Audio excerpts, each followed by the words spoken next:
Good morning, everyone. Welcome to our 2023-24 Fall CAASPP new coordinator training. Let's just give it 1 minute to let everybody in here.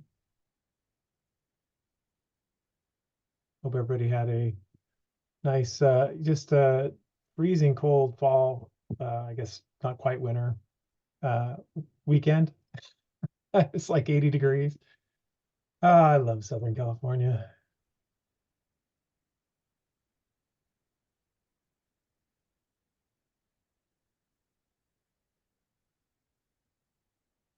Okay, I think we are almost there. Just give us 1 more minute here and we'll get going. Lou, will you drop in the chat? Oh, actually, let me do it. I think I've got it. The Canvas page and everything you'll need is dropped in the chat. I'll preview that in a minute, but there's one thing you'll need for today if you didn't have it already from the emails that we sent out for today.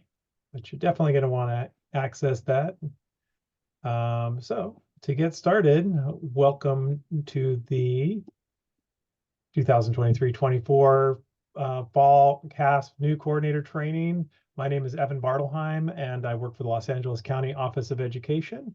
And it's my pleasure to welcome you to today's training session. This is actually a training that's brought to you by the California Department of Ed, as well as the Sacramento County Office of Education. And we participate with them as part of a statewide team of trainers to facilitate the induction of new CAASPP coordinators, and ideally to let you know who we are so that you can then reach out to us if you have questions as you go along in your new role. So I'm excited that you're here today. We'll love to hear more about where you stand. We have a number of questions we'll ask throughout the day. We have a full day plan. It's a full day in terms of you're going to get about a day's worth of information, but we're going to try to condense it into about half a day. So we're going to try to get out of here by 12:30. So that may leave your head spinning a little bit, but we found that if we extend it too much longer, people just don't have the attention anyway. But do know we record everything, and we will, as we post it, we keep everything timestamped by content area. So if you have to take a call or tune out for a second, don't worry. It's always going to be recorded and available to you, and it's easy to go through and find it again. We do have a Canvas page, and I'm going to share the contents of that right now. So our Canvas page, which we dropped in the chat, is here. This actually has all of the 2023-24 materials on it. If you go to the module section, so we had a training back in September. I think most of you were here, but some of you may not have been. You may be newer to the role than that. But if you weren't able to join us back then, this Canvas page includes both our December training and our September training materials. Oh, shoot. It's not published. There you go.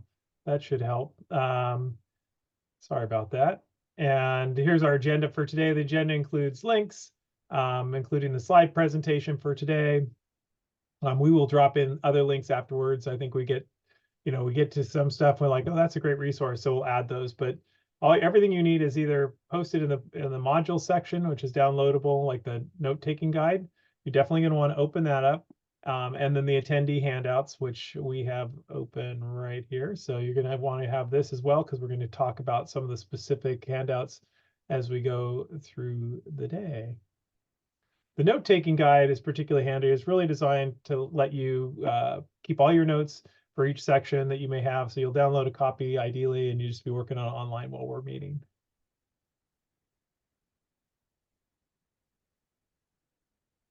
Okay, so any questions that arise? It's a small group, but you may start the question by just dropping something in the chat, and that way we have documentation. We'll always go back through as we get to the end of sections and review all the questions. If we haven't answered them live in the chat, sometimes we'll knock them around as a team. Other times, if it's something we need to have clear explanation, we'll pause and you can come off mute and just tell us what some specific questions that you may have, because sometimes they're pretty complicated to get spelled out in the chat. So the team today, my amazing team from LACOE here, we call ourselves the Dan team. Somebody was telling me the other day they used to hear the DAM meetings, and they say, man, LACOE's DAM meetings, what are those about? It's DAN, it's our Data Assessment and Accountability Network. And so we have two units that comprise the DAN team. We have my unit, which consists of me, Evan Bartelheim, project director for accountability and data literacy, and my colleague Hillary Weissman, Dr. Hillary Weissman, who's here. And then we've got the assessment unit, which consists of Stephanie Fortunato and Stephen Bartlett, who are both here today. And we are available via our emails, and I don't think we include them here, but they're in the chat, or they're in the, sorry, they're on the Canvas page. So we do ask you to try to remain as present as you can. It's always difficult with your desk at work. There's going to be stuff going on, but we cover a lot of information. Like I said, we're going to cover a lot, condense it as much as we can. We will take breaks. I know the last time we did the fall LPAC coordinator training a few weeks ago, we even came away going, man, that's just exhausting. So we're going to try to take some frequent breaks. But if at any point you just need to just stand up, do some jumping jacks, do whatever it takes to get the blood flowing, we probably will too. Try to put your phone on mute. Try to take the opportunity during those breaks to check your email and whatnot, because I personally cannot do more than one thing at a time these days, and the science backs that up. So we encourage you to try to pay as much attention as you can as we're going. Just a quick review of where we have been. So during the summer last June, we did, if you were the LPAC coordinator, you may have joined us last year for the full day LPAC training. We did that in person.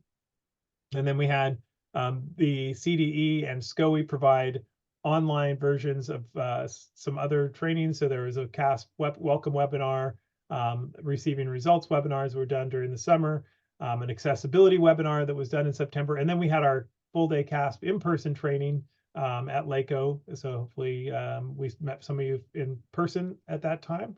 And then there was a student practice webinar in October. Then, like I said, just a few weeks ago, we did our fall LPAC full day on Zoom. And now this is our full CAASPP session. And then there will be two more sessions, the security and completion webinar in February, as well as preparing for scores webinar. There's actually another CAASPP webinar, and I think it might be this week. I'll drop it in the chat, but that's what's new in CAASPP that's being presented by SCOE and the CDE. But those are always recorded and saved for your view, and you can always access those through the CAASPP LPAC website, and there's a link for that in your note-taking guide. So today we really have three things, but they're broken out into smaller elements. We're going to cover how to prepare for testing. That's just coming up. Your windows will open pretty shortly. We want to make sure you have an adequate plan to cover testing. Then we want to help you create a strategy for training everyone within your LEA, whether you're a charter school or a district. And then we want to help you be able to utilize the existing staff during training, and so they all know what's expected of them. And finally, to develop a plan, to review your post-test process through some feedback, just so you can always be improving. We always look for continuous improvement model, and it holds true for CAASPP as well. So whatever you do this year, you definitely will probably have areas for improvement, and the best way to do that is to get feedback from the people who helped you implement it. So let's just take a quick glance at who's in the room. I'm going to stop sharing so we can see the whole screen here, but I would like to let you know or find out if you are in a elementary school district. Could you raise your hand so we can see who's here from our elementary school districts? You either raise your hand in person, thank you, or just your virtual hand. I love it. Okay. All right. A lot of elementary school districts. How about a unified school district? Do we have unified school districts? Raise your hand. Okay. Great. Anybody here from high school districts? We have 5 high school districts. Do we have any of the high school districts represented here? No high school districts. What about charter schools? We usually get quite a few charter schools. Cool. Anybody who didn't raise their hand, who we didn't touch base with? Okay. All right. So here's Jordan. Do we not touch you? Where are you from, Jordan? Sorry, I'm elementary. Okay, great. Thank you. All right, so we have quick in the chat, if you could. let's just find out what you'd like to do, today. So here's like filling out your high school reunion name badge. But if you could in the chat, drop in, hi, my name is, and I am wondering, and what it is you're wondering about today. What would you like us what are you hoping we'll touch base on today that we'll cover in this training, or what's a pressing need? So just take a minute to drop into the chat, what your name is and what you're wondering.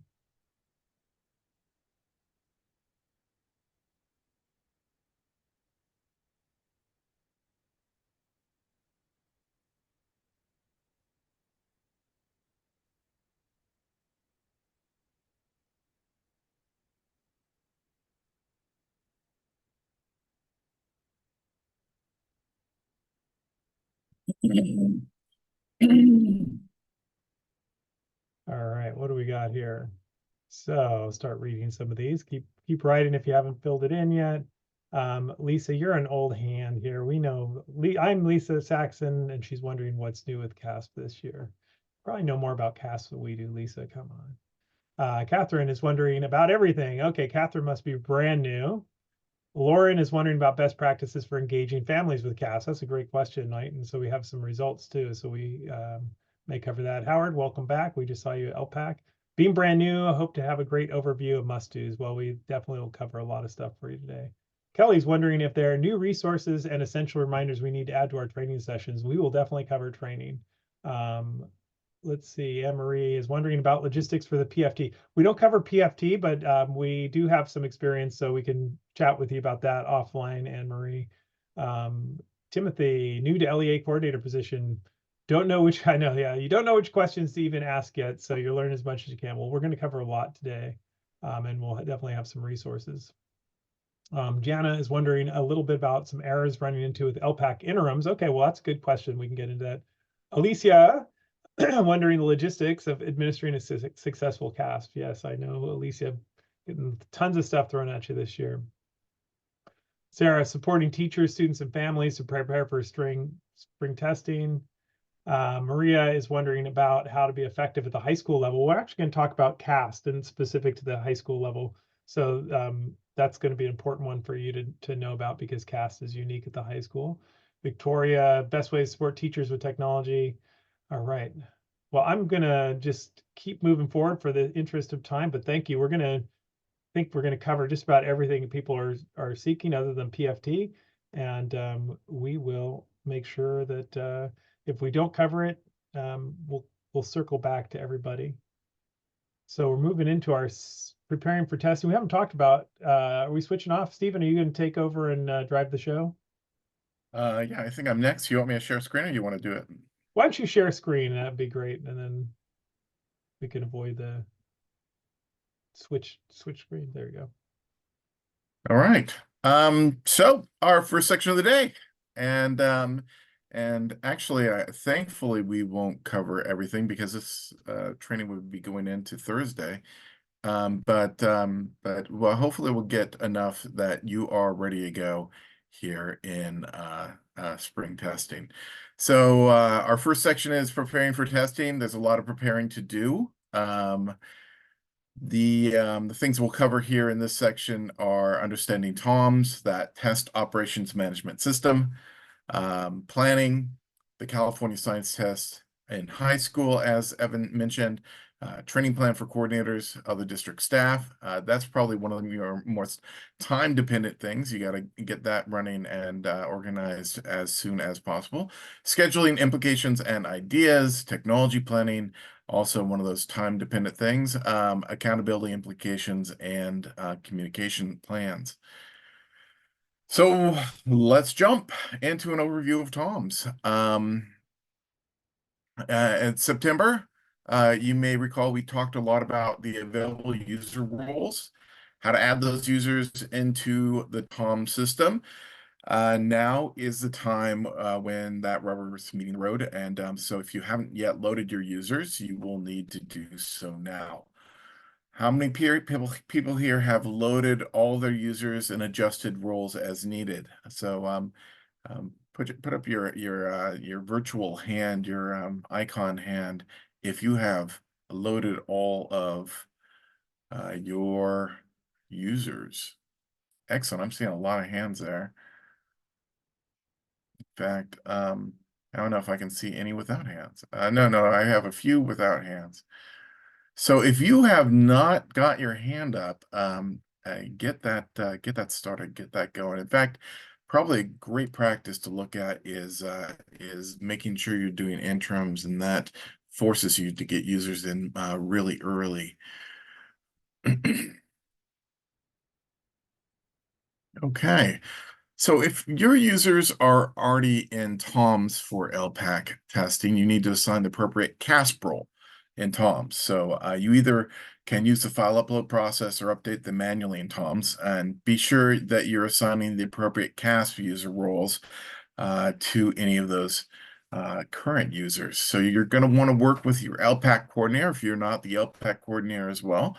So you're not duplicating work, and you're going to be working with the principle, of course, of work smarter, not harder, avoiding unnecessary complications through accurate role assignment. So even if they do have a role in LPAC TOMS, they'll need to be uploaded with a role in CAASPP TOMS. So there is that need. Looking at those roles, you'll only need to create each TOMS user account once. So if they have account, that account will already be there, but you'll need to assign CAASPP and LPAC roles separately. For instance, if a site user oversees both CAASPP and LPAC at their school, that user will need to be assigned the roles of both site CAASPP coordinator and LPAC coordinator for that site. So you're going to match the assigned user role to the responsibilities of person expected to complete so that they have the appropriate access in TOMS. There are resources available to help you in this process on the TOMS resources webpage, including 2 videos that describe how to enter users one by one or by using the batch upload file. And links to those resources are available in your note-taking guide. But if you have any volume or any large, anything more than a few people to upload, you're going to probably want to learn how to use that batch upload, and that one by one will help you with any fixing and corrections and additions that you need to do later. We also want to remind you that in September, we talked about the interim assessments and CERS, the California Educator Reporting System. Teachers do benefit from access to CERS and interim assessments, both by using the interim assessment resources and by getting access to student score histories. So your list of CAASPP users may include most certificated staff, even those who won't be administering the summative assessment in the spring. Of course, those user roles will be assigned appropriately. Any higher level roles, let's say you've got a CAASPP coordinator at a site that also does some of the testing, and that'll give them a higher level role, give you the access to the lower level roles as well. If you just have an interim assessment only role, they won't be able to assess with the CAASPP summative assessments here coming up in the spring. So make sure that you update those if you have some of your teachers testing who you got in there for CERS and for interims. You're going to need to monitor and adjust TOMS users all year long as staff changes and role changes. As the LEA CAASPP coordinator, you're going to create user accounts and assign roles for all your LEA's users. Typically that happens early in the year. But some LEA coordinators will choose to just create accounts for the coordinators and allow them to create accounts for the site testers at larger LEAs. Probably a really good way to go. Both with changes at the site level being most obvious and clear to site level coordinators, they can see those roles change and those needs change and respond a lot more rapidly. Whichever way you decide to manage it, you may need to provide your site coordinators with training on how to update those roles as well. What worked for me was doing a mass upload at the very early in the year, before school even started, and getting that in there with a initial upload, so that everyone could have access to their students and SIRS before the school year began, so that everyone had access to interims with beginning of the school year as soon as that was available through through the systems, and then doing one more upload after norm day so that things stabilized, and then allowing sites to make the corrections as we were in the year. That site correction process got them invested in that user maintenance, and made sure that changes that were much more rapid at the site level happened in a way that or could be managed by those who knew most about it. Your TOMS at a glance dashboard is going to display data that you can assist you in administering CAASPP, including student demographics, student counts, LEA testing windows, material orders, and test completion rates. I think that at a glance view is probably best for just a general idea and principle knowledge, and you're going to have to get in a little bit deeper to do your actual management. But the more familiar and comfortable you are using TOMS, the better. It's an essential component in administration of the CAASPP. You should already have identified your LEA's testing window in TOMS using the admin tab. I believe we are 10 days past that deadline. If that didn't occur, or changes are needed after the deadline, so you're going to contact your success agent. If you're from LA, excuse me, if you're from LA, if you're from LA County, that success agent is Region 11, and Marcus. Generally, I believe it's now a team. You're going to contact that success agent to make any adjustments. You're going to find and download all secure materials, such as the DFAs and TOMS, the Security and Test Administration Incident Reporting System, or STARS, is also located in TOMS. And STARS tab is where LEA coordinators or site coordinators are going to go to report security and administration incidents, such as expired or accidental test submission. Those are going to be your most common ones. Administered incorrect assessments. That'll happen when a summative was administered instead of an interim, or student cheating or accessing unauthorized devices that occur during testing. Probably the least common, but very important, and very important to report immediately. The Reports tab is where you'll find a number of helpful tools, such as high school participation reports to determine which high school students have already completed the science assessments, the CAST and CAA for science, and those that still need to take it. You'll be able to run LEA and school level completion status reports under the Reports tab. These reports give you a way to track test completion for your LEA as a whole and for each site within your LEA. There are CAASPP responsibilities for preparing students for testing that you can complete within the student profile under the Students tab in TOMS. The Demographics tab is going to allow you to verify student demographics, such as grade level, school of enrollment, or special education status, all crucial elements for students to receive proper tests, and not uncommon for a student to have the wrong grade level in error, or have special education status missing and preventing you from applying accommodations or a alternate assessment. You can't fix incorrect data here, but it will alert you to changes that you may need to have made in the California Longitudinal Pupil Achievement Data System. That's CalPADS. And so the Test Assignments tab is where you'll confirm that students have been assigned the correct tests, including alternate assessments for eligible students and the CAST for high school students. Keep in mind that all eligible students are automatically assigned to the general assessments. If a student with an IEP requires an alternate assessment, it can be assigned in this tab. If a student was previously assigned any alternate assessments, For example, for the LPAC alternate, in the school year, they will automatically be assigned to all alternate assessments they are eligible for. Remember, alt for one assessment, alt for all assessments. CDE's developed an optional alternate assessment decision confirmation worksheet. It's a PDF to help IEP teams determine whether a student is eligible to participate in the alternate assessments. That's your job to get it out to IEP teams and the special ed coordinator, your directors there, or maybe an assistant soup. You are the person who trains them in doing that, and they don't have that independent of you and the assessment world. This is the alternate assessment decision-making worksheet is going to be where they'll, the test assignments tab is also going to be where you're going to enter condition codes.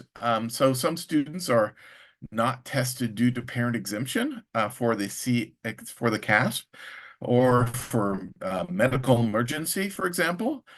So parent condition codes go in there for those exemptions. Also note the ELA condition code for recently arrived from EL is automatically generated from CalPADS. Data cannot be entered by coordinators. So if you're looking for if an EL coordinator yourself, you're looking for a exemption for an EL, a student who's a newcomer, you don't need to put that in. That's going to be automatically generated. I believe, in fact, in one of the reports, they don't come off. In the other report, those ELs who are exempt might come off of the eligibility for assessment. So, so be aware of that as well.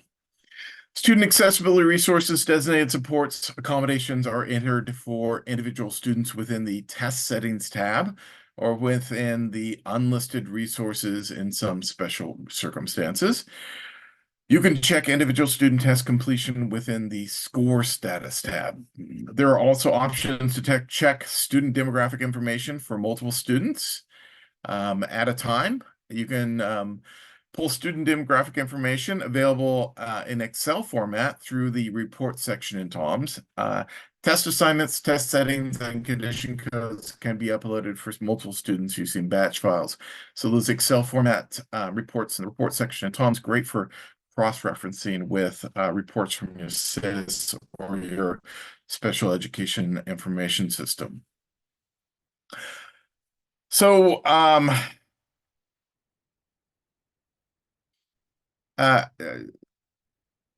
guess we're going to look at 3 questions here, and that is what tasks have I already completed for this year in TOMS?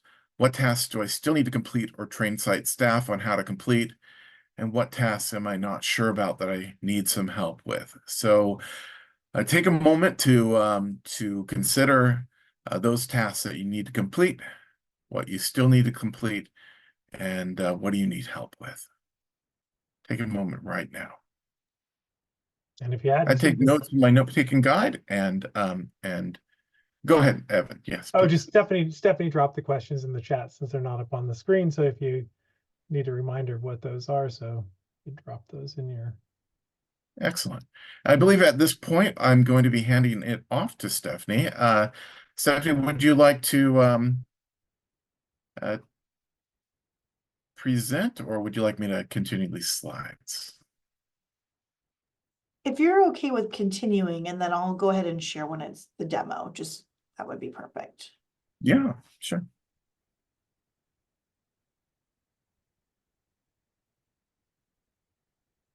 Okay. I just was giving some time for Yeah, some please. reflection and to see if there's any questions that anyone wants to surface so far. I know it's a lot of info coming your way. All right. I tried to speak as fast as possible, so It's a lot to process, though. I know, especially if you're a new coordinator and you're thinking information overload. It's a lot that we know is going to be coming at you. All right. Well, please do. I mean, use the chat, raise your hand. We're happy to be able to answer as we go so that you're not sitting in too much uncertainty along the way. All right. So with that, we'll go ahead into the next section here on planning. So we're going to be covering a few topics under the planning umbrella. So we're going to go ahead and start with planning for preparing our students. So in the September webinar, we talked through some resources that you can use to help students understand the testing process. And so it also includes trying out those accessibility resources to see what works or maybe what doesn't work for individual students. And keep in mind that you can test these accessibility resources in the practice and training tests. You can also use those interim assessments. They're really, really helpful to be able to prepare your students. And if those interim assessments are used in a standardized manner, then the process will actually be similar to summative testing. So we just want to make sure that our students have the best opportunity to demonstrate their learning, and we need them to have that time to practice using those accessibility supports. So use those practice and training test sites, use those interim assessments. Now, also, we noted in October about those training and practice tests. And so now, just as a reminder, these are available to students, to parents, to guardians, families, teachers, administrators, and others. So the training tests really provide an opportunity to become familiar with both the types of questions that are going to be on the test, but also with using that computer-based platform in which the test is going to be administered. So those practice tests are really ideal for teaching students how to use the available resources. You'll find that there's a quick reference guide that's been created to help you and all other parties navigate through administering the practice tests. And this is available in today's packet of handouts as well. Cannot highly recommend it any more than that. It's really helpful. I always found that it was super helpful to be able to share it with parents.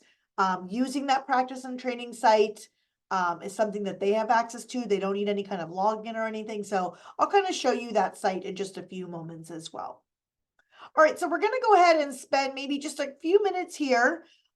We would like to hear from you about, what are some of the plans that you're making to train your test site coordinators, your test administrators, your proctors in preparing for CAASPP testing? What are some good ways to encourage teachers to use the practice and training sites with their students? Are there any other ways that you can better support teachers, students, and parents? Thinking about what extra support might maybe grade 3 students need, since we know that this is going to be their first year in taking the test. And also, if they did not participate in CAASPP for spring of 2023, what additional supports might maybe grade 4 or 5 students need? Okay. So there's a place in your note-taking guide for you to jot down some notes. I don't know, Evan, are we going to do sort of like a group chat? Do we want to have everyone have a chance to be able to chat with one another? Any ideas here which way we want to go? But we're small enough, and I think the breakouts have never really been, Okay. super well received. But we could always take a quick poll. We could create some breakout rooms if people want to get in breakouts. Or if anybody wants to share, I think that's great too. If anybody wants to come on any of these questions, right? How's it looking so far for you? What kind of plans do you have in place? Are you using those practice and training test sites yet? Are you using those interim assessments? Any special things you're doing for your third graders? Maria, let's hear it. Good morning.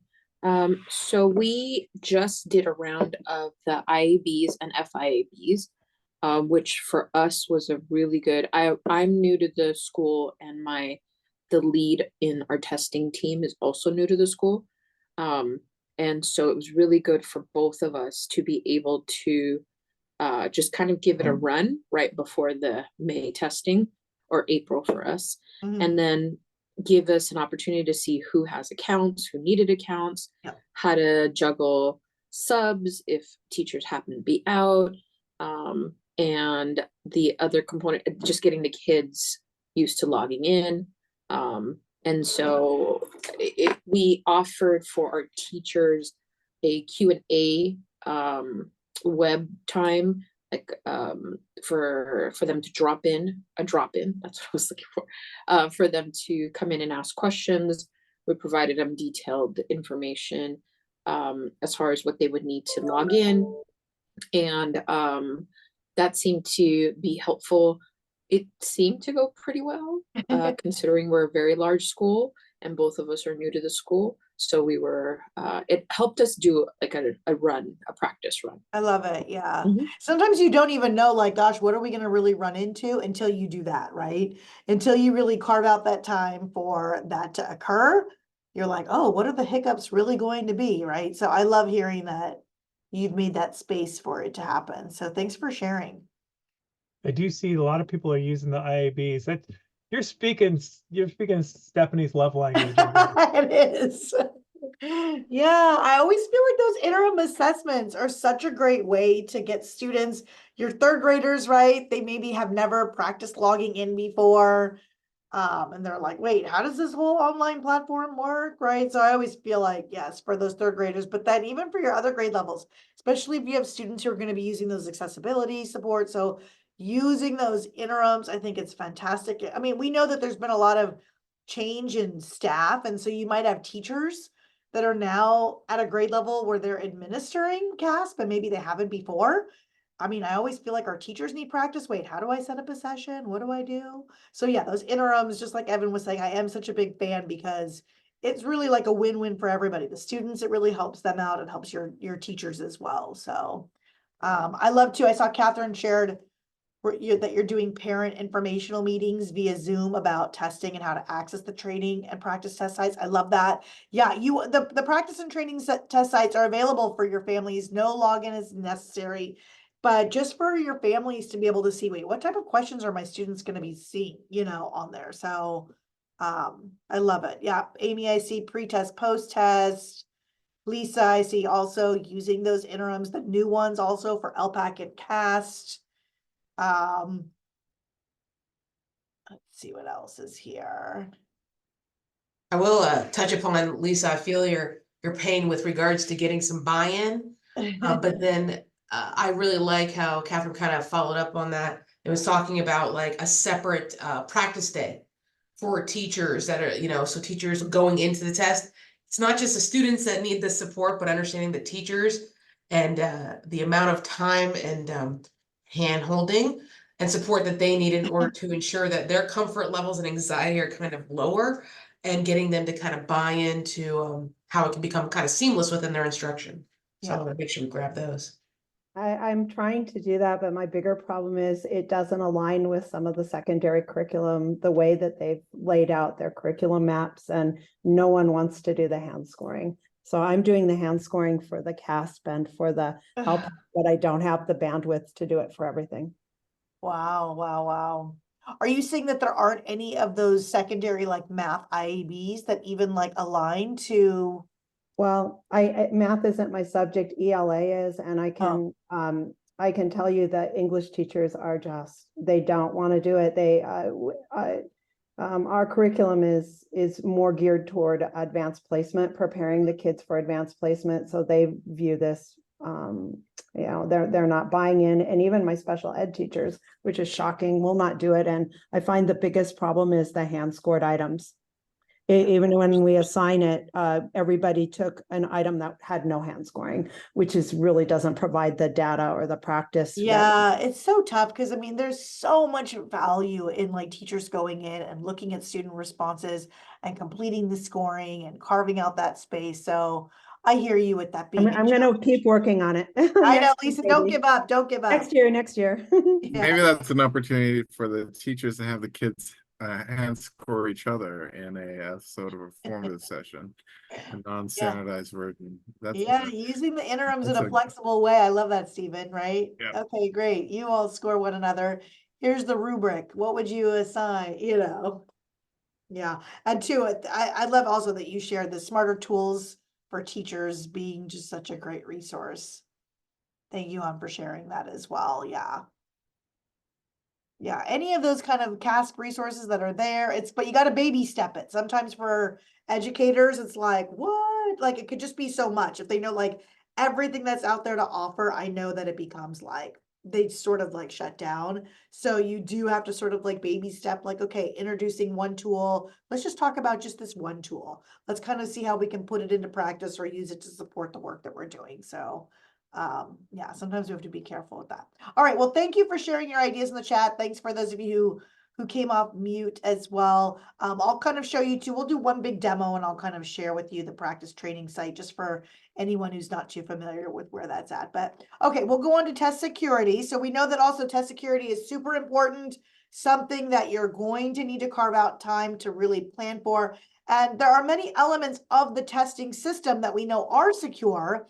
And it's really your role to ensure that the security is maintained throughout your LEA and also at every school site. Now, you know, over the last few years, many schools and LEAs have found themselves receiving, you know, unwanted media attention due to security issues. And most often it's due to negligence of students and or staff members who aren't taking their roles seriously. So you wouldn't believe the things that wind up getting posted on social media, and you really don't want your school or your district to be in the news for any of those security reasons. So let's go ahead. We're going to talk for just a few minutes here about the different elements of CAASPP that are secure and where you should really prioritize your efforts.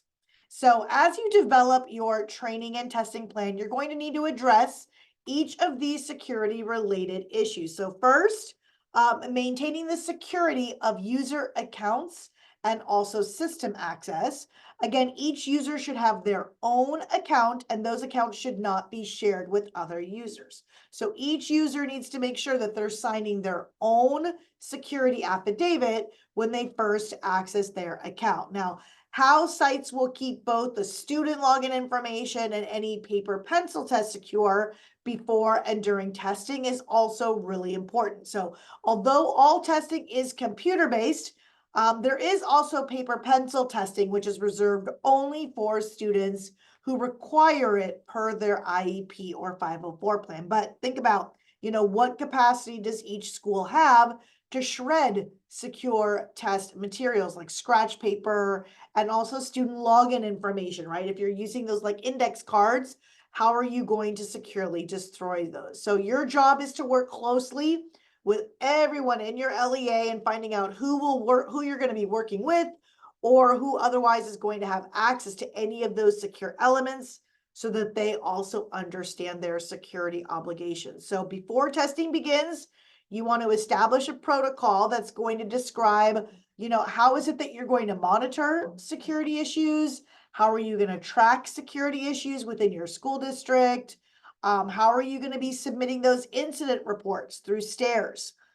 Will you, as the LEA coordinator, be entering all incidents in STAIRS so that you can verify that a STAIRS case needs to be submitted? Or will you delegate it to maybe a school site coordinator to do?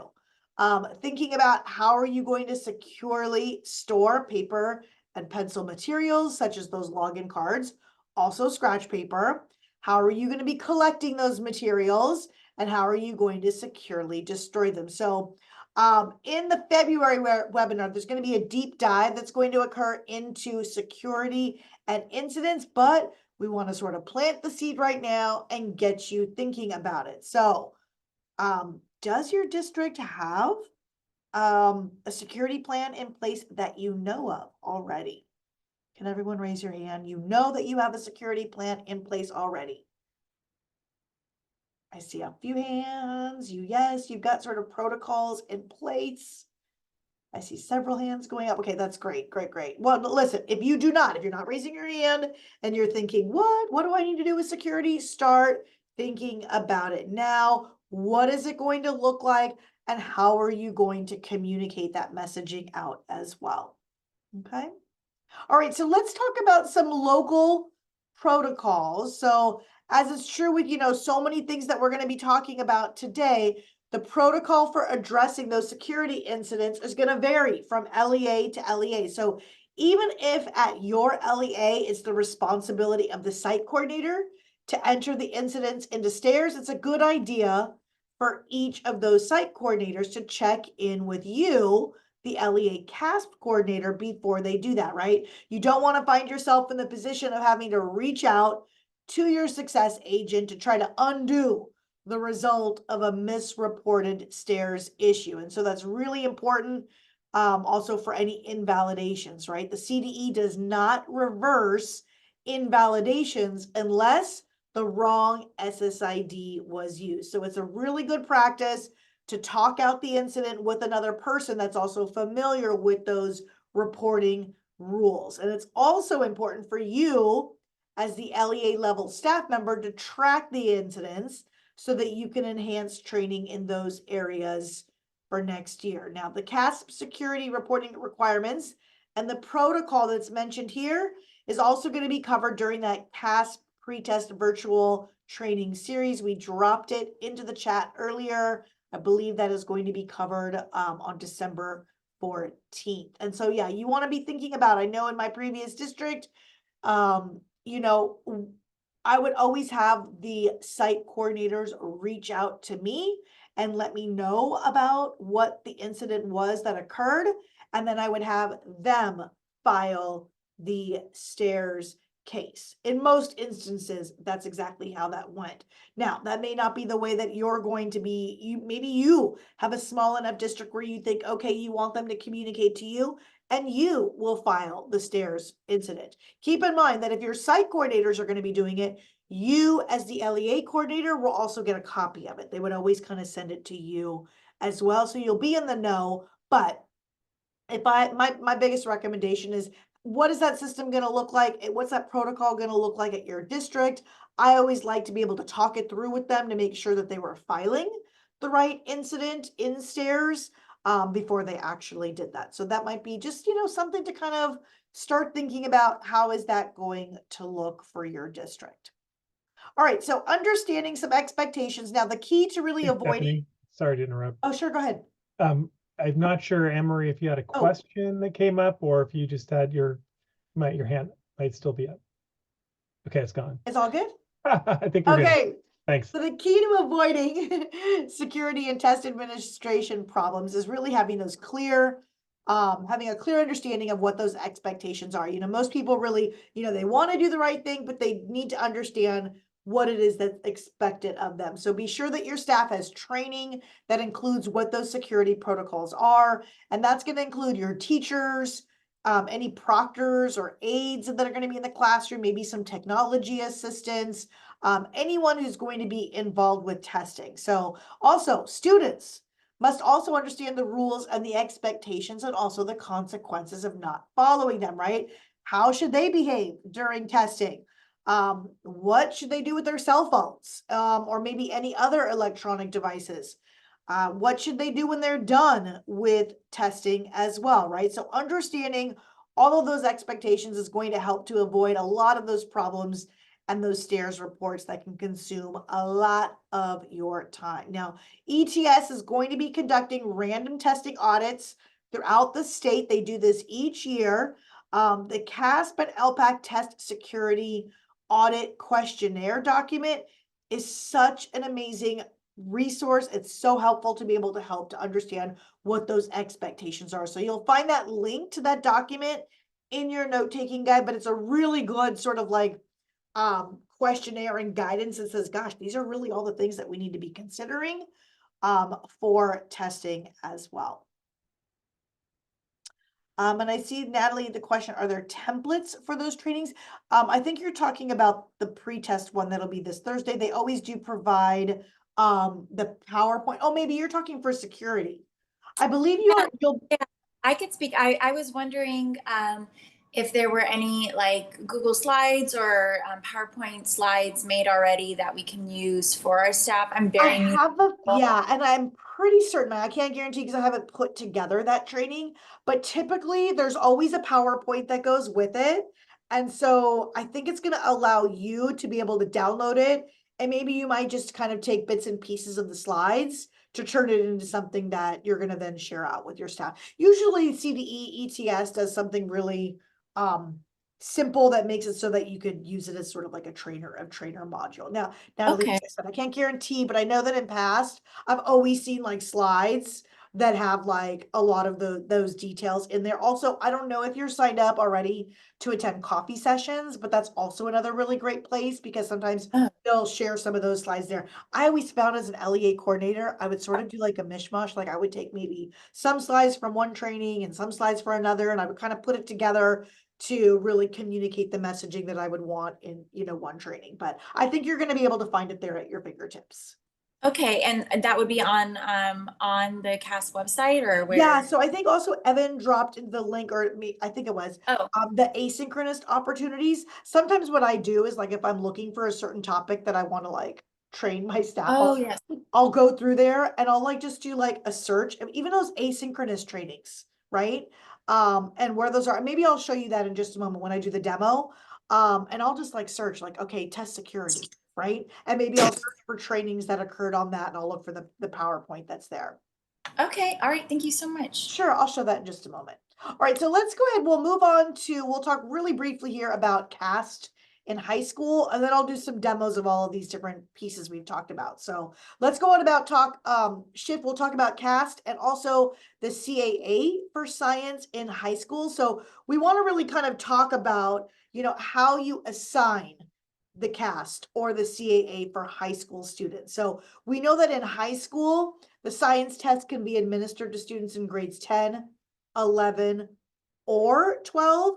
And we also know that all students must take a science test by the end of grade 12. So it's recommended that students take the test when they're enrolled in their last science course. So students, again, they're only going to have one opportunity to take a science test in high school. So you have a flyer, it's in your handouts for today. It's called the Science Test Administration for High School Students. And there are some really good key takeaways from the flyer. So one is, if a registered grade 10 or 11 student has been designated with a medical exemption, or what we call an NTE, or they have a parent guardian exemption, which is a PGE, then the student will no longer be eligible to test in future administrations. Also, students in grade 12 who have not yet taken a science test will automatically be registered to take the test. And also students who are repeating grade 12 are not eligible to take the test. So that flyer kind of lays out all of those different particulars there. So remember, if you wind up getting students who are new to your school, you also need to make sure that they take that test by grade 12. So for example, maybe you're testing all of your grade 11 students for science, but you wind up getting a new student in grade 12 and they never took that science, right? You will need to test them before they finish grade 12, okay? Now, there are reports and TOMs. I'm going to show you these in just a moment, which will help you kind of really determine who are my students that are eligible to test and which of my students in grade 12 are automatically going to be registered because they have not yet met that requirement, okay? All right, so lots of goodness there. I'm going to go ahead and share my screen, and I'm going to walk you through some of these different pieces we've been talking about. So first up, let's talk about this practice and training site. I'm at the CAASPP.org web page here. Here is that link for the practice and training sites. Here are the 3 buttons that you have to choose from. I always like to look at the student interface practice and training test sites here. This is a great place we were mentioning getting those 3rd graders on here to kind of practice through it. There's not really an actual sign in. You're just selecting the button there for sign in. You can select a grade. Maybe I want to choose grade 3. And these are all of the different practice tests I can go ahead and take a peek at. Now, if I can take a look at them, that means your students can and your families can as well. So what a great opportunity. And notice here, you've got practice tests in ELA and math. You've got them for the California alternate assessments. If you are using the CSA, which is the California Spanish assessment, and also you have them here for LPAC and alternate LPAC as well. So if I wanted to maybe, let's say I want to take it a grade 3, ELA practice test. It gives you the option here. Remember, we were talking about practicing with using those accessibility supports. Maybe I might have students who are going to be using color contrast. Now is when I want to have them practice with some of these different color contrast options. Maybe it's one of the options that's really going to help them, but using the practice site is going to be where they go, yes, this really actually helped me. I actually prefer it to be, you know, maybe a blue screen. If you have students who are going to be using maybe masking, right? So all of those different pieces here to get students to practice in using those accessibility supports, I can go ahead and select. To start, you know that you'll have to play out this beautiful chime music. You'll say, yes, I can play. And then I can begin the test now. And this again, right? So now we're practicing with that blue background, maybe for students who it might help with. Here are the types of questions. You can talk through with the students how to use the masking feature, right? How is that actually going to work? Right? So what does that look like? Explaining what the little lines for some of the words mean. Oh, this is how I go through. Your third graders are definitely going to need practice with going through and doing this. How do I use a line reader, right? Going through these types of supports, practice and training sites, right? We're talking a lot about how do you get your students ready? This is the perfect way. It also really helps your teachers to become more familiar with it as well, right? How do I go through and navigate, you know, using the notepad or highlighting and things like that. So the students aren't just automatically going to say like, oh yeah, it's there and I can, they have to have the time to practice, right? But what I also love about the practice and training sites is the fact that your parents get on here and they go, oh gosh, this is what my students are going to be expected to do. This is what that test actually looks like. How can maybe they use this at home with their students as well? Okay, so practice and training sites, again, from the landing page here, it's this button that you can find right here. All right, also, I was mentioning, I think it was to Natalie a moment ago, about the asynchronous opportunities right here. If I go to training, here are those asynchronous training opportunities where you as the LEA coordinator can filter and say, what is it that I'm looking for some more information on? You can filter it this way, or sometimes I just do this. I expand all, and then I do, you know, maybe control find, and I say like security. Okay, I hit secure. Oh, it came down with it. Maybe I want to pick a different word. Maybe it might be stairs. I don't know. Here you go. I hit stairs and I can see that there was some information in October that had some stairs reminders. So I always use this feature when I'm looking for, gosh, when did they maybe present some information asynchronously? Here's where you can find it. And here's also any upcoming training opportunities are going to be found on this tab as well. You'll see that there's a bunch here in December and January and so forth. All right, let me go back to the homepage. I do want to show you in TOMS, we were talking about those high school students and the science test. So I'm going to go ahead and log in. I want to show you where the report is. If you are working with high school students, I'm going to go right here to the reports tab. And in the reports tab, as I scroll down, right here, you're going to see LEA level high school participation report for the CAASPP and for CAA for science. This report is obviously going to be for this organization, but it's so easy. I just want to show you, you literally click a button and it's going to come up with the report. And I'm going to show you, I've kind of removed some of the data from this report. I slid it over to the screen. Can you see it or no? Do I need to stop share and share again? Can I get a thumbs up? Can you see the Excel file or no? Yes, great. Okay, so I've removed the information, which was student name and the CDS code, but this is what that report looks like, right? So you can see here for LEA high school participation report, this is what the report's going to look like for you. So it's going to tell you what the current grade level is for your students. It's going to tell you if they're registered or not. So look right here. If I wanted to, I could maybe even sort this. So I could group maybe all of my students together. So maybe I'll just sort them like this. Okay, that's perfect. Sort. Now I can see, here's all my 10th graders, right? Because we know that they're eligible in 10th grade. Here's all my 10th graders. I could scroll all the way down. And then as I keep scrolling, it's going to give me, Here's all my 11th graders. And then it's gonna, if I keep scrolling down, it's gonna group all my 12th graders, okay? So now I've got my students sorted, right? And then it tells me in column L, have they taken the assessment or not? So as I scroll down, let me even get to like, especially, look at this. If I start to look, I can see, oh, here's a student in grade 11 that already took the science tests, right? It also tells me what grade level they took it in, okay? I can continue to scroll. Here's where you can scroll and look for your, here, look at all of these 11th graders. These are all grade 11 students who also took it, right? I can see here, I've got one student though, who's a no, who did not take it. And then I'm going to keep scrolling. I get to all my 12th graders. Now, I mentioned all of your 12th graders are automatically going to be assigned to take the science if they have not taken it already.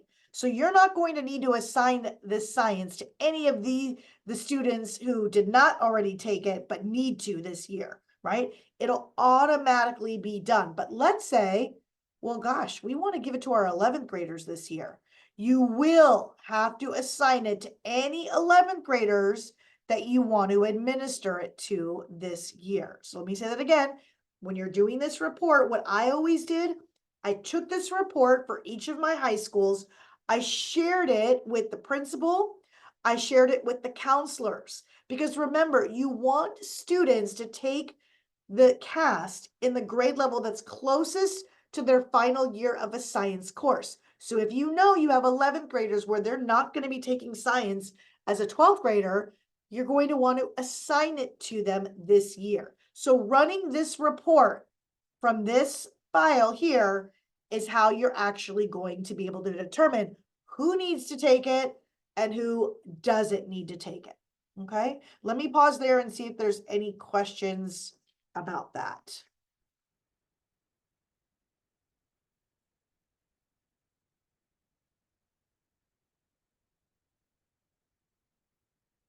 No questions? Use this report. It's going to tell you who needs to and who hasn't. Again, your 12th graders, it'll automatically happen for them. Okay. All right. I do want to show you one other site here too, because I know we were talking about using those interim assessments for practice as well. So I know that we showed the practice and training site here where you could use that. But I do also want to show you what's called the interim assessment item portal. If you haven't had a chance to check out this site, I highly recommend it. I'm going to go ahead. Let me open up this link. It is found in Tools for Teachers. I know, like, for example, Lisa was sharing, gosh, it's hard for us to be able to get some of our teachers to want to use an interim assessment that requires hand scoring. We don't know. Well, I do recommend going to this interim assessment item portal. So I'm on this site, smartertoolsforteachers.org. On the far left is the interim assessment item portal. I'm going to select this link right here. Now it is going to ask me to log in to get complete access. I believe I'm still logged in. Yes, I am, I think. From before. Where's it going to ask me to log in again? Yep, I'm in here. Okay, perfect. So I want to go ahead and view those interim assessment items. So from here, I selected view interim assessments. And so maybe if you're thinking I'm a, an 8th grade teacher, I want to be able to use an interim assessment in math. Which one do I want to use? Which one's going to make the most sense? Well, we've been working a lot on geometry. I'm going to select this one here. And then I want to be able to actually look at the test questions. Because the thing with the interim assessments is you want to use them at a time of year that makes the most sense, right? And so you want your teachers to say, well, what's on that interim assessment?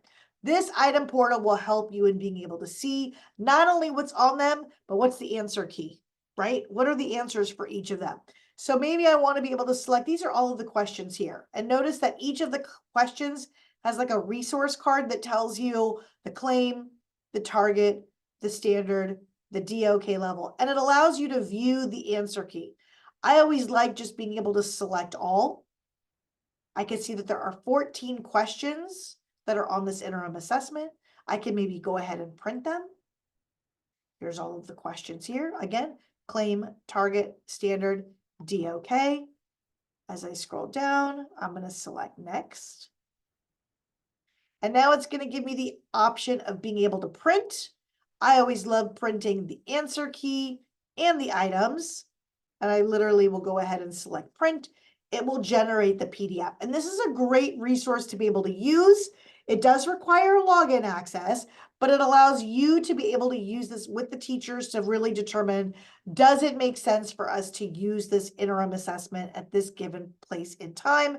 In teaching, I could go ahead and download it, and it'll allow me to go ahead and view that as well. I think this one would open, but might be a little stubborn right now. But that way you can go ahead and look at the PDF, and your teachers can really determine, maybe I just want to look at one question, right, for my students.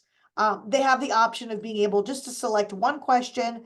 And that's why we always talk about using interims flexibly. Here's the question. Maybe a teacher just wants to go ahead and display maybe a problem of the day for students to kind of work through.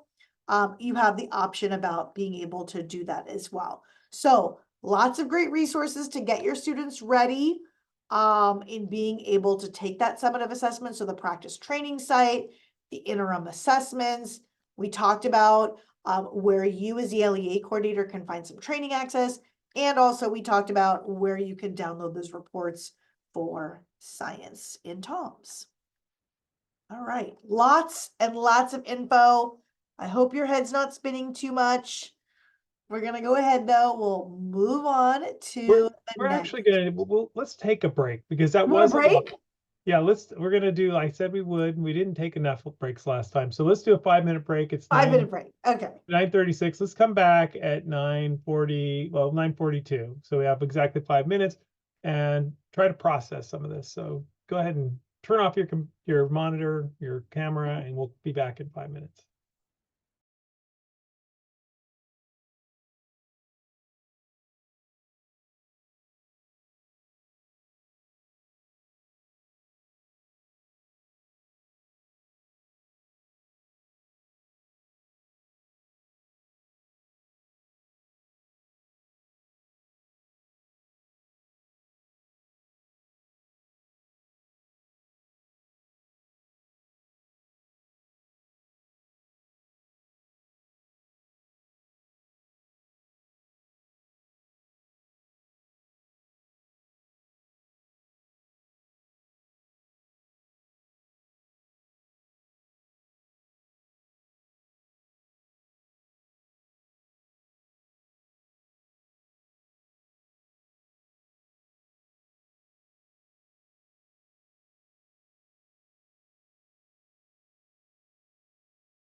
Okay, we'll come back, but that was a lot to digest. But in the chat, like what did you find most useful? What was the tool you think you may be most interested in, or what questions do you still have about anything that Stephanie shared? You can just drop something in the chat. And we'll pause for just a second for everybody to get back.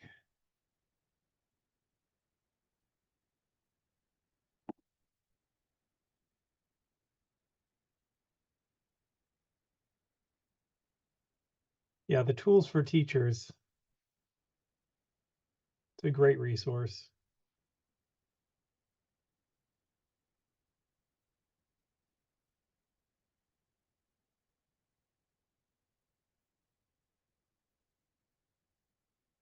Yeah, the CAASPP report is good, especially if you're at a fairly large LEA that serves high school students. You're going to need to have a plan in place to monitor those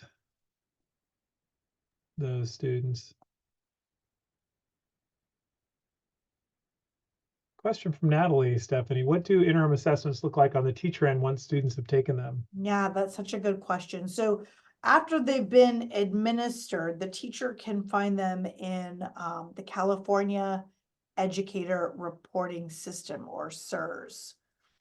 So I think Stephen mentioned that too briefly. So in CERS, you're able to run all types of reports where you can look at those interims by question items. So you can see which question maybe did students miss the most or miscorrect, get correct the most. So it's really helpful to be able to pull groups of students together who maybe there's maybe some identified misconceptions and things like that. So you can find all different types of really great reports in CERS on those interim assessments to really help to guide what the next steps are. There's also tons of resources that support that interim. So if maybe students maybe really struggled, the teacher can go to like ready to go lessons that they can use to kind of plan for those next steps instructionally. So great question. Yeah. So I'm going to keep moving forward here. We're going to talk about your training plan. Get back on the presentation. So for the general assessments for CAASPP, the scripts are all a test administrator really needs to administer the test. The scripts contain the login instructions for the test administrator and the student, and it also contains the say instructions, which are read to the students. Well, once students have started the test administrator just needs to monitor testing and really help students with questions unrelated to the content of the test. Smarter Balance and CAST share the same script, but it includes placeholders where the test administrator is able to replace the assessment name with the one the test administrator is administering and the specific grade level. However, there is a plan in place to develop a separate script for the Smarter Balance and the CAST, and that's plan is to take place sometime later this year. The California Spanish assessment uses a Spanish script, not surprisingly, and just those scripts are non-secure documents because all the secure content is already within the TDS for the student, and all materials in the Test Administration Manual, or TAM, can be downloaded as PDFs for your test administrators or your test examiners. The test administrator tutorial remains available similar to the test examiner tutorial. I think we just checked for this though. It wasn't posted yet, right? So this is similar to the test examiner tutorial. It's available in Moodle. I don't think it's up yet though. Unlike the California Alternate Assessment test examiner tutorial, using this tutorial it's not required. The LEA CAASPP coordinator, however, may choose to use this for training purposes, and Moodle will provide ways to track completion, or you can still choose to train your test administrators locally or do a hybrid version of both. This is really for staff who will administer the general assessments, like the Smarter Balance or the CAST, and the tutorial covers an overview of the summative general assessments, such as the Smarter Balance summative assessment CAST, the California Spanish assessment, the test security guidelines, and the test administration procedures. There will be an enrollment key for these trainings as well, which will be sent to the CAASPP coordinators, and we're going to talk a little bit more about Moodle later. ETS, the test vendor will also make the TA tutorial publicly available on a web page without the quizzes for those that want to use the training locally and track their own completion. So that's what I was referring to. I don't know that that's up yet. We just were talking about this at Dan. So training prep. Show of hands. How many people have started putting their training together? Just put your hand up or give a thumbs up using the tools. Let's see what we got.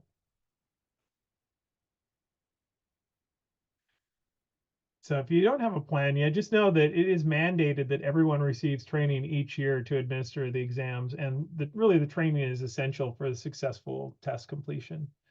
Let's discuss some of the things you may want to consider for your training. Some questions would include, first of all, who are you going to train? How are you going to ensure that test examiners have taken their tutorial for the California alternate assessment?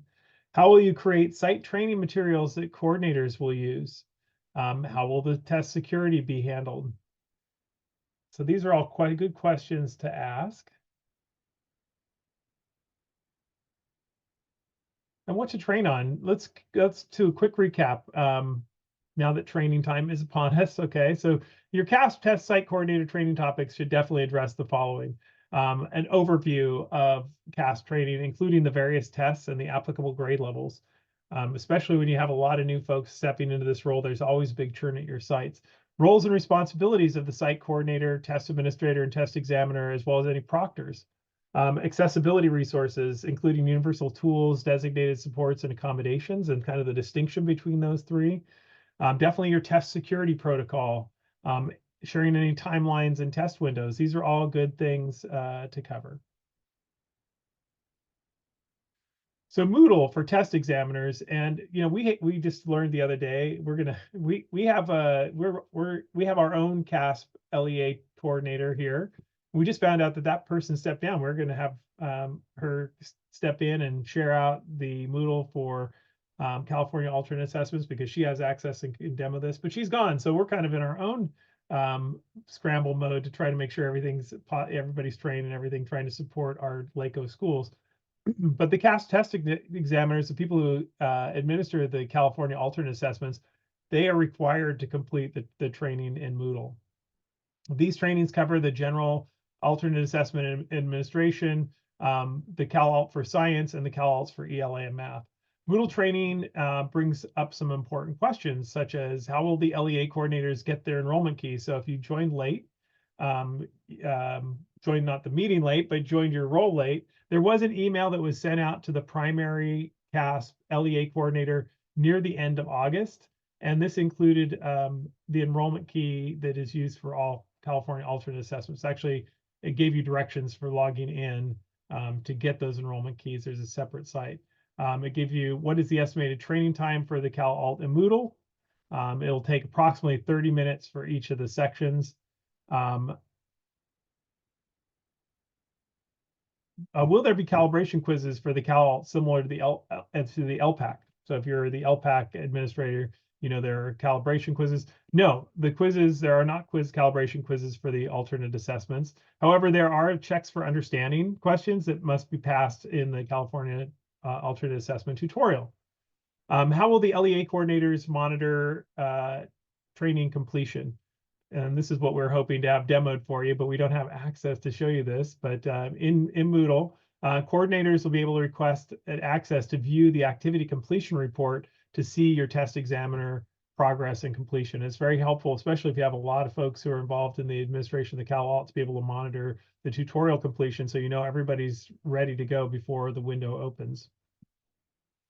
Can we upload users into Moodle, or will users create their own accounts? Well, both options are available. A template is available in Moodle that LEA coordinators can complete and send in for uploading users, or users can create their own accounts. Another question, will existing LPAC Moodle accounts work for the CAASPP side of Moodle? Yes, they do work.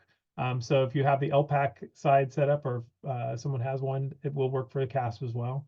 Is there single sign-on integration with the other CAASPP systems, or will Moodle accounts be the same? This time there is not a single sign-on integration because Moodle is a separate system completely for TOMS.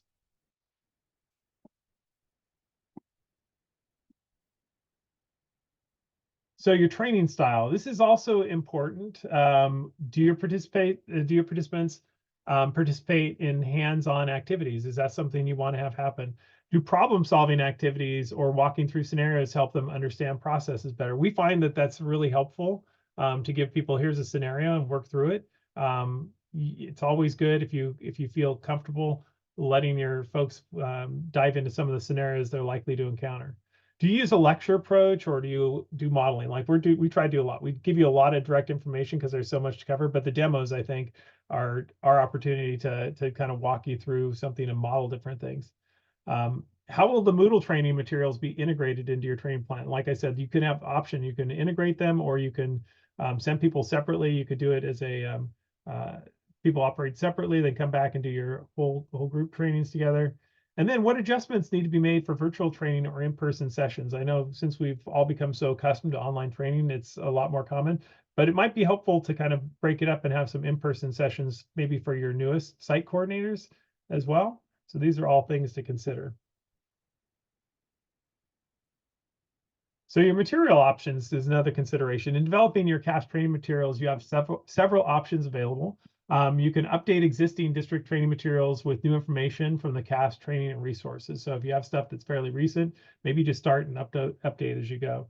You can adapt the CAASPP training materials that are provided to meet your needs for your school district training. You can adapt another school district's training materials, and hopefully, you know, in joining our, we didn't mention it yet, but we do have an assessment and accountability network. And through that, as well as through kind of an offshoot of that, our Wednesdays at 1, which will start back up in February, you may have an opportunity to meet a lot of people who are already very versed and have their own materials and are usually happy to share them. I mean, I think that I'm going to plug it. I plugged it at the LPAC coordinator training. But when the Wednesdays at 1 and the assessment units Wednesdays at 1 start up, definitely join those because you'll find a lot of great resources. Of course, for training materials, February is going to be a little bit late, but our next DAM meeting, I think, is early February. Hopefully you'll have opportunity to meet some folks before then. You can also create your own training materials from scratch. So people do that using the resources and the CAASPP training information. And then, of course, there are the materials that are available in Moodle. So some training tips and tricks. Okay, so separate the training elements into topics. So better help people conceptualize the main areas. For example, we broke up today's training session into the separate areas: planning for testing, and then we'll go into some other sections. And then walk them through meaningful examples of issues that occur during testing and the rules that regulate that outcome. So for example, stairs. I mean, Stephanie talked about it earlier, but it's good to pull people's heads together around certain stairs requests and have them sort through it. Maybe that's a good activity. You could work through stairs together and have them, what do you think? You know, what would you do? And we can put our heads together and kind of get familiar with the process. Provide the detailed handouts. Of course, you know, any resources that people may be able to refer back to are always going to be welcome. A note-taking guide similar to the one that we created today, or even modify our note-taking guide for a site coordinator. There's definitely some overlap there. You might want to update that. You can problem solve around some of the common issues using real examples, and I think we do that throughout.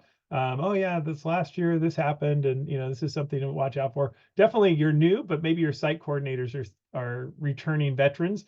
Maybe you can tap into their expertise to say, hey, what are some of the things we've encountered in the past that you'd like to share with new site coordinators? Obviously, providing hands-on opportunity, it's time consuming, but if you're able to do that, that's a great opportunity to let people explore a little bit and come back and share out what they find. And then, you know, definitely providing additional resources as they come up, maybe have a landing page. I'm just, you know, open up the floor to my other colleagues. What other types of tips or tricks you may recommend? Stephanie, Stephen, Hillary, what have you tapped into in the past?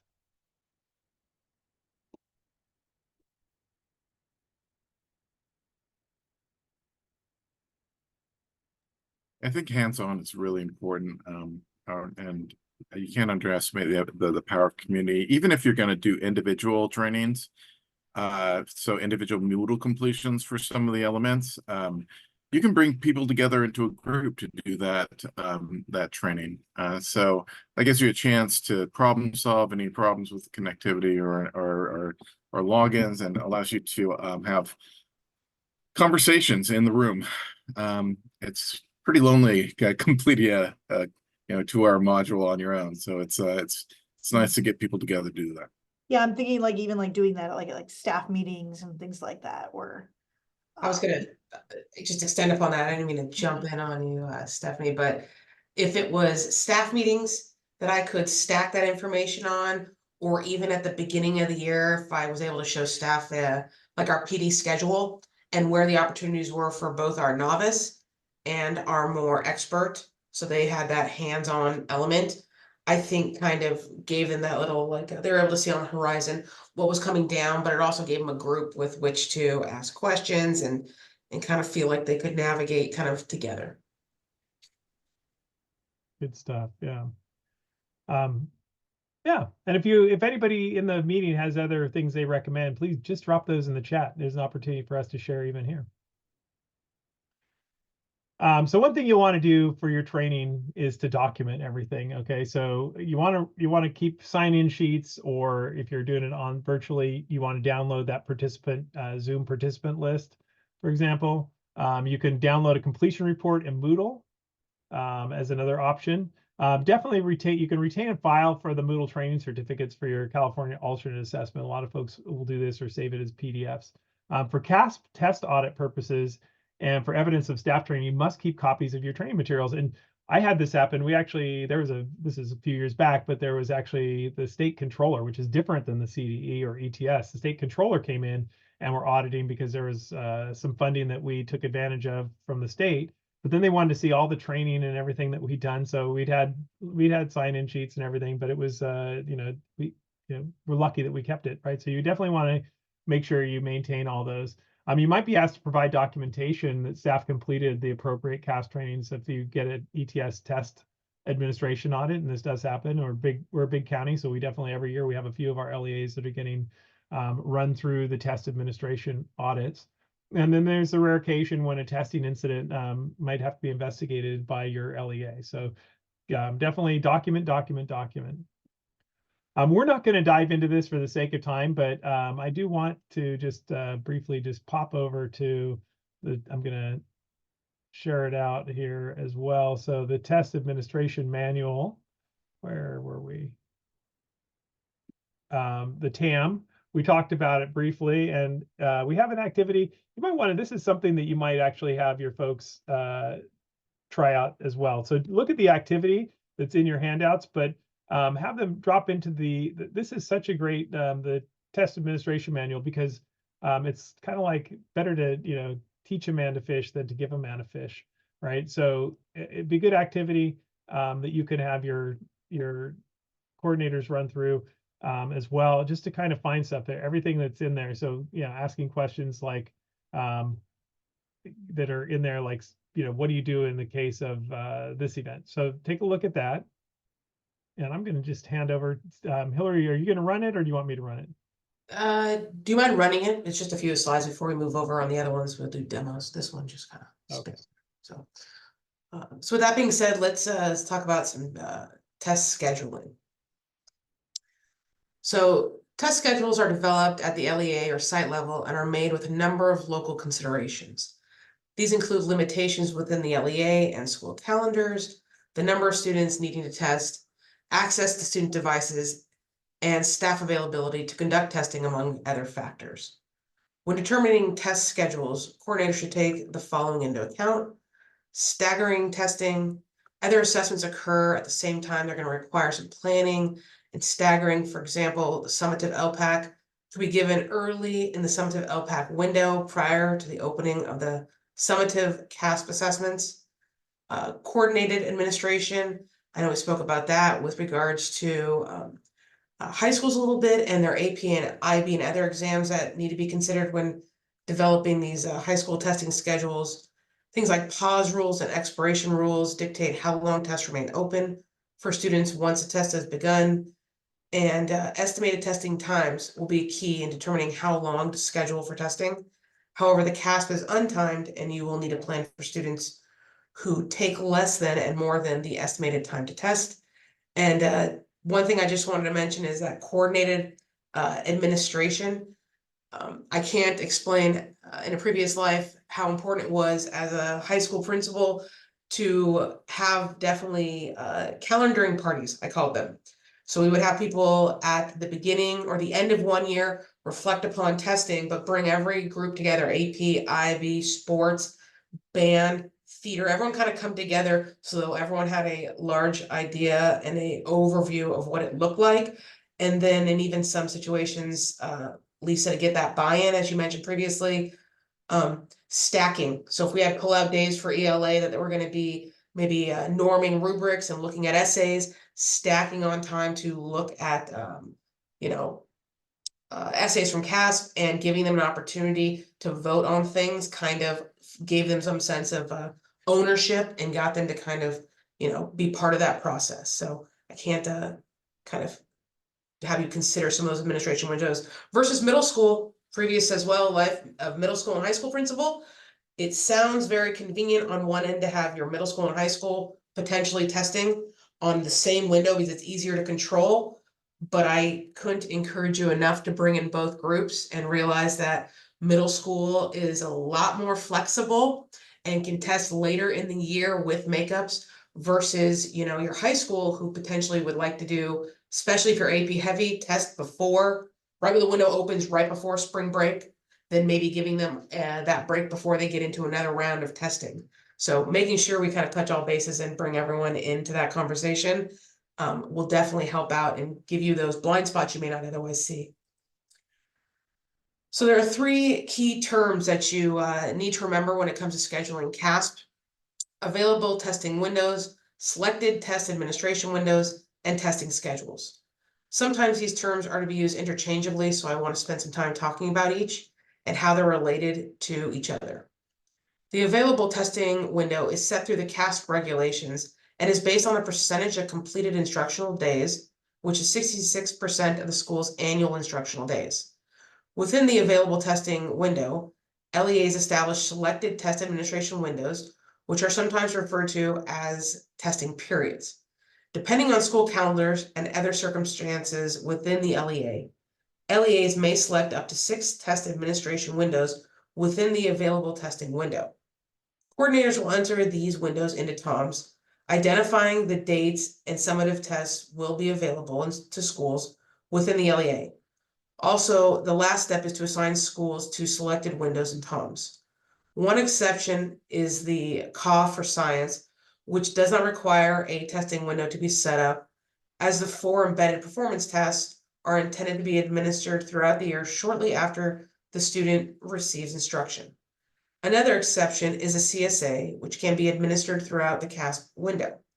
If these tasks have not been completed, please reach out to your success agent, Marcus, and his team immediately to get those established in TOMS. Within the LEA's test administration window come the school site test schedules. Unlike the test administration windows, these are not loaded into the TOMS systems. These are just kept locally. So some keys for success. So what should you be doing about this now? Acquaint yourself with the LEA's test schedule plan. Remember that some LEAs allow schools to develop their own testing schedules, while other LEAs have uniform testing schedules implemented across all schools. The first step in this process is to provide your site coordinators with the test administration windows as set in TOMS. There are several important resources that you should also provide them to help them set up the best possible test schedule for their site. These resources might include estimated testing time for assessments, regular and alternate. On the CAASPP website, there's a chart that shows on average how long each test will take by grade level. Test schedule requirements and deadlines for completion. And this should include considerations such as makeup days, spring break, and testing on Mondays and Fridays, as well as any school district test administration policies. For example, grade 3 tests first and grade 8 tests last. Providing guidance to your site coordinators in terms of sample test schedules will be greatly appreciated. Also consider the LPAC testing schedules, as the LPAC is computer-based and the LPAC window overlaps with the CAASPP window. The take-home point here is that planning ahead is valuable and flexible and is essential. And I know that I spoke previously about some keys for consideration when creating the schedule, but I didn't know if any of my other colleagues here wanted to tap into any sort of successes that they've fielded since they've been working with LACOE here with regards to keys for success.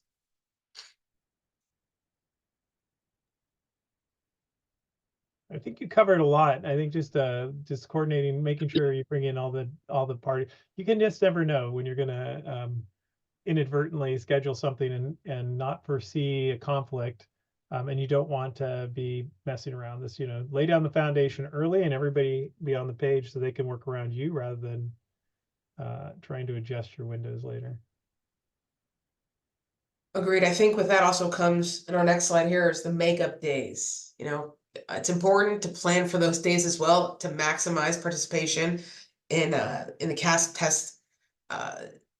Not all students, as we know, are going to be finishing on the days that you have planned, although we would love it if they all did. So you're going to need to take into account absences, makeup days, locations for those kind of days, and then make sure to, once again, circle back to, staff and site leadership so that everyone is kind of working together to make sure that we capture those. Being flexible. When it comes to testing, being flexible is always a key. We'd like to encourage us, I don't think just in testing, but especially in testing, new coordinators to be in this mindset of being flexible and things, like I said previously, that may be in blind spots that you're not aware of. I know at one of our recent DAM meetings, we had some people with questions who are in the middle of kind of, they're new to their position and they have more than just testing going on, but watching them as they're able to work together with their TOSAs, and being able to kind of manage is really essential during this time. So let us talk about it. We've kind of gone through a lot of information and maybe just take a moment and let some of that digest. And in the chat, and if you're taking notes on your note-taking guide, this is where you'd want to put some of that information, but maybe in the chat, you can let us know, what's resonating with you, what is still kind of rolling around in your mind, and what are some points that you want to kind of remember and make sure that you circle back to. So let's allow for a few moments of that. Thank you for dropping them in.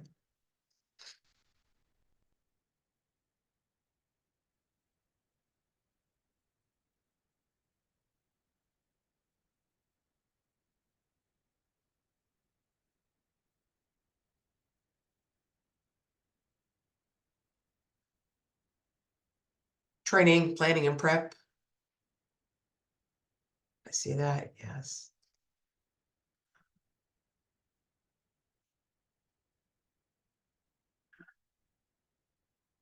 I think there's some sort of sense of satisfaction or gratification if you have a plan going into this like winter break and you feel, at least I would say on a scale of 1 to 10, if you're feeling around a 6.5 or a 7, it's a small pat on the back to make sure, like, okay, you can enjoy some of your break knowing that some of these things are in place. So if we move along, we're going to be talking about technology, kind of moving to that side of the house. So let's go ahead and kind of jump on into that. As part of your testing preparation, you'll need to ensure that student testing devices in your LEA, they've been updated with the latest secure browser or Chrome application. The secure browsers are available on the CAASPP website, and that links in your note-taking guide. Most likely, you'll work with your technology department to verify the update. However, you may also work with site coordinators to obtain verification. In addition, you'll need to verify that any additional equipment is ready for use at your sites. This can include headphones and, where necessary, speakers, printers, print for on-demand items, text-to-speech packs, speech-to-text packs, braille printers, assistive devices, etc., etc.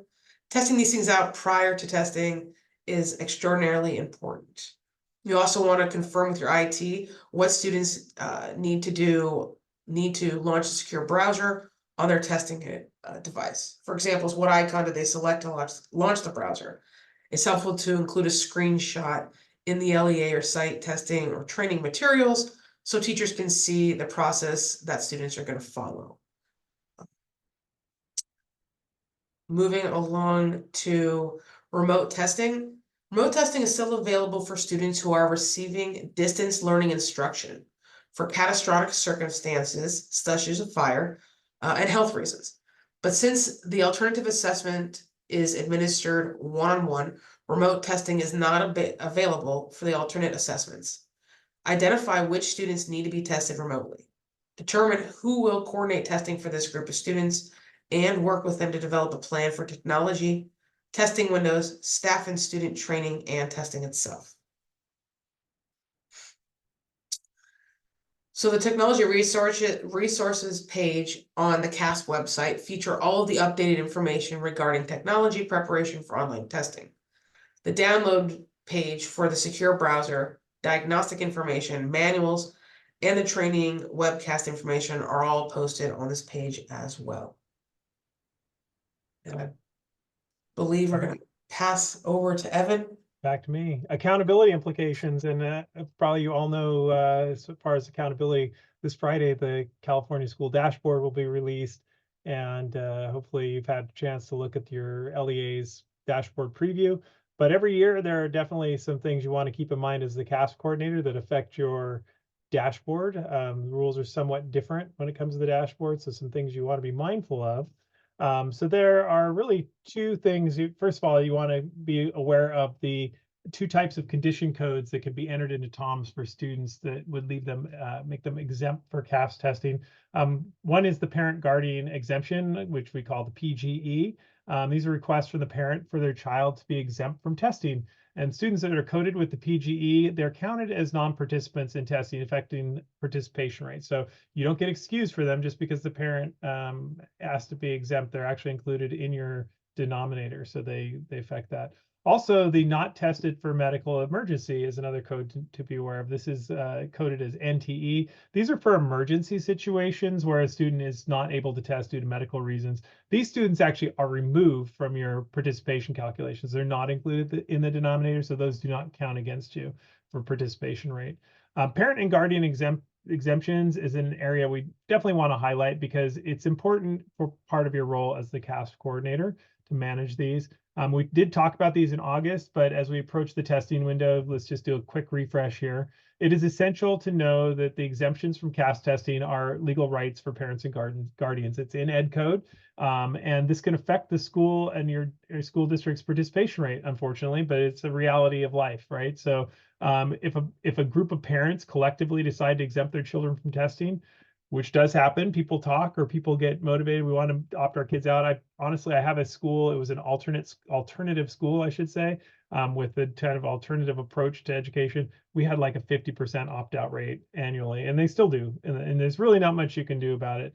But it's important that you monitor this, make sure that your people who are opting for testing they're acknowledged and that their request will be honored, and that you communicate with your site coordinators, make sure that they know what the requirements are, because it's just a sensitive area for a lot of folks, so you want to make sure you stay on top of this. The law states very specifically that LEAs need to notify parents each year of student participation requirements in the CAASPP system. Notifying parents of the availability of exemptions, it's outlined actually in California Ed Code 60615. Teachers, however, and school staff cannot solicit or encourage any written exemption requests on behalf of any child or group of children. It's important to watch over, as some teachers have unwittingly or wittingly, I will say from my own experience, done this in the past, and this includes IEP teams. IEP teams may not recommend exemptions, so keep an eye on that. I actually had a teacher who was posting online her encouragement for parents to opt out, which we had access to, so it did not sit well with us, and she got in a lot of trouble. So just be mindful of that. The parent process: if a parent requests that their child be exempted from CAASPP training, the parent must do the following. They must request that in writing, that their child be exempted from CAASPP, and this can be in the form of an email. They have to indicate which test they want their child exempted from, and then a parent can exempt their child from just one if they choose, or from all of the required CAASPP tests, but they need to be specific in the request, and it must be submitted every year. It must be submitted annually.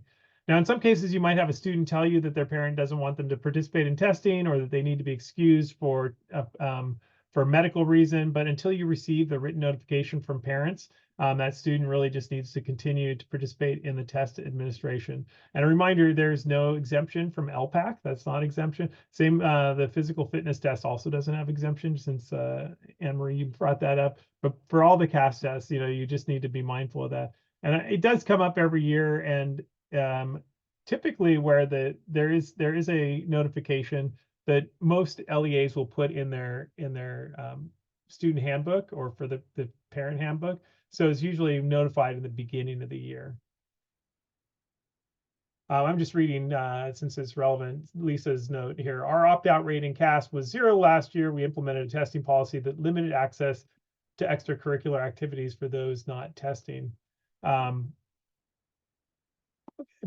I mean, it can work that way. I'd be a little bit cautious, though, if you start kind of using the carrot and stick, because parents do have the right to opt out. You don't want to make it leave you with any implications for that. So what to know? Okay, it's important to know the request must be made every year, as I already mentioned. To request exemptions for the following year, parent must submit a new request. And while not required in regulations, best practices would suggest that each parent exemption request include the child's full name, the current grade, date of birth, and school that they attend, in addition to the CAASPP test they want to be exempted from. The key is that all parent exemptions should be entered into TOMS prior to the start of student testing. So you want to make sure somebody's on top of all that.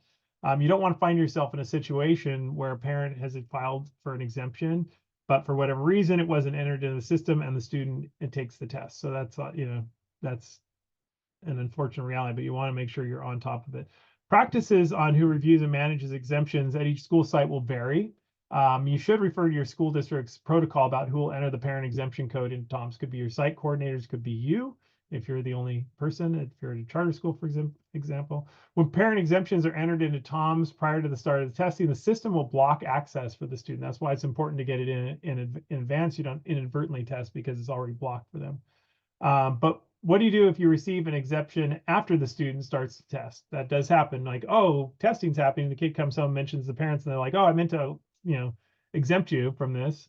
LEAs can update the parent granted exemption and also the medical, the NTE code in TOMS prior to the end of the selected testing window, until a content area test is submitted by the student. So you can do it before it's submitted, and it'll stop it. However, if a parent or guardian, the regulations do state this, if a parent or guardian submits an exemption request after the testing has begun, any test completed before the request is submitted will be scored, and the results reported to the parent or guardian and included in the pupil's record. So they may get a student score record for that. And just remember, like, this was, to document everything. This was when we received your email requesting out. They'd already completed, for instance, the ELA portion of the test, so automatically, and that's stated in ed code, so you have that backing.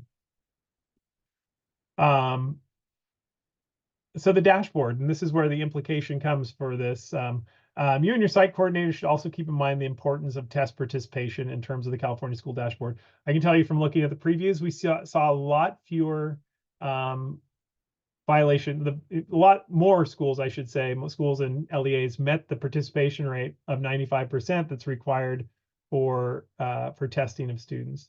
So the federal Every Student Succeeds Act is the guidance that requires us to test 95% of all students in ELA and math. Also science, but we're not held accountable for that. That's a state level reporting. So just know that. And people always ask that, do we have to report for science as well? You should be trying to meet that, but since science isn't on the dashboard, you're not held accountable for it yet. But ELA and math, you are held accountable for the meeting that 95% participation rate, and there is a penalty if you don't, that affects your distance from standard, which is the status report. What does this mean? So if your schools, if your LEA, your schools or your student groups test less than 95% of students that are enrolled in the testing window, their academic indicator is negatively impacted. They use what's called the application of a lowest obtainable scale score. And the lowest obtainable scale score numbers were actually lowered this year because they put them a little bit, they're a little harsher because they realize there's kind of a loophole there, which is the lowest obtainable scale score that was applied wasn't the very lowest the school or an LEA could receive.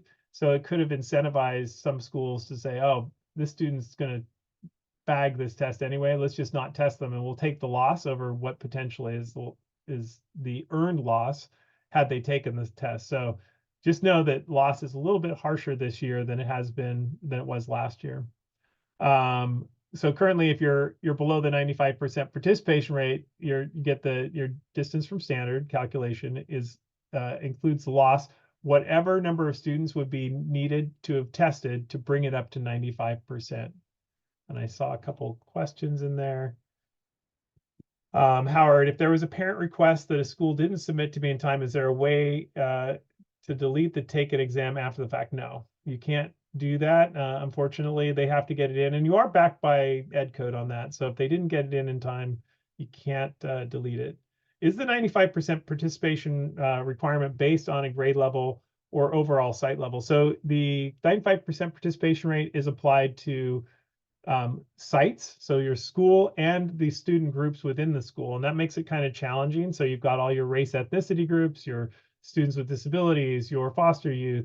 So every individual student group is being held accountable for that 95% participation rate. And especially when you get small groups, right, that for accountability at the site level, you need 30 or more students.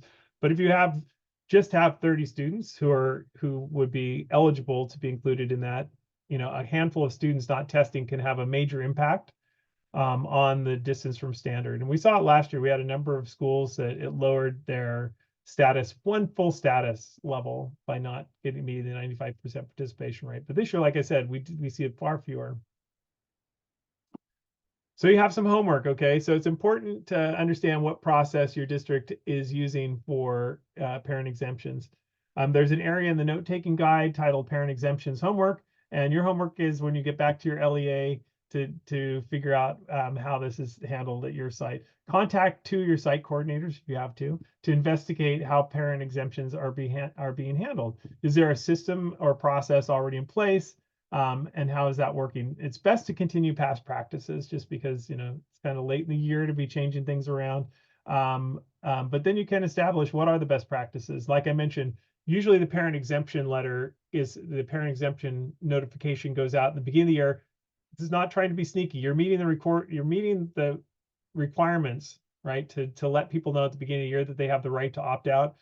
And what we found, just in terms of experience, if you send out a letter right before the testing window opens, reminding people that they have the right to opt out, you'll increase your number of opt-outs, right? So you don't have to go beyond the initial notification. You don't have to notify parents that they have the right to opt out, and it could actually bite you. I'm just wondering if any of my other colleagues have any experiences around opting out that they want to share.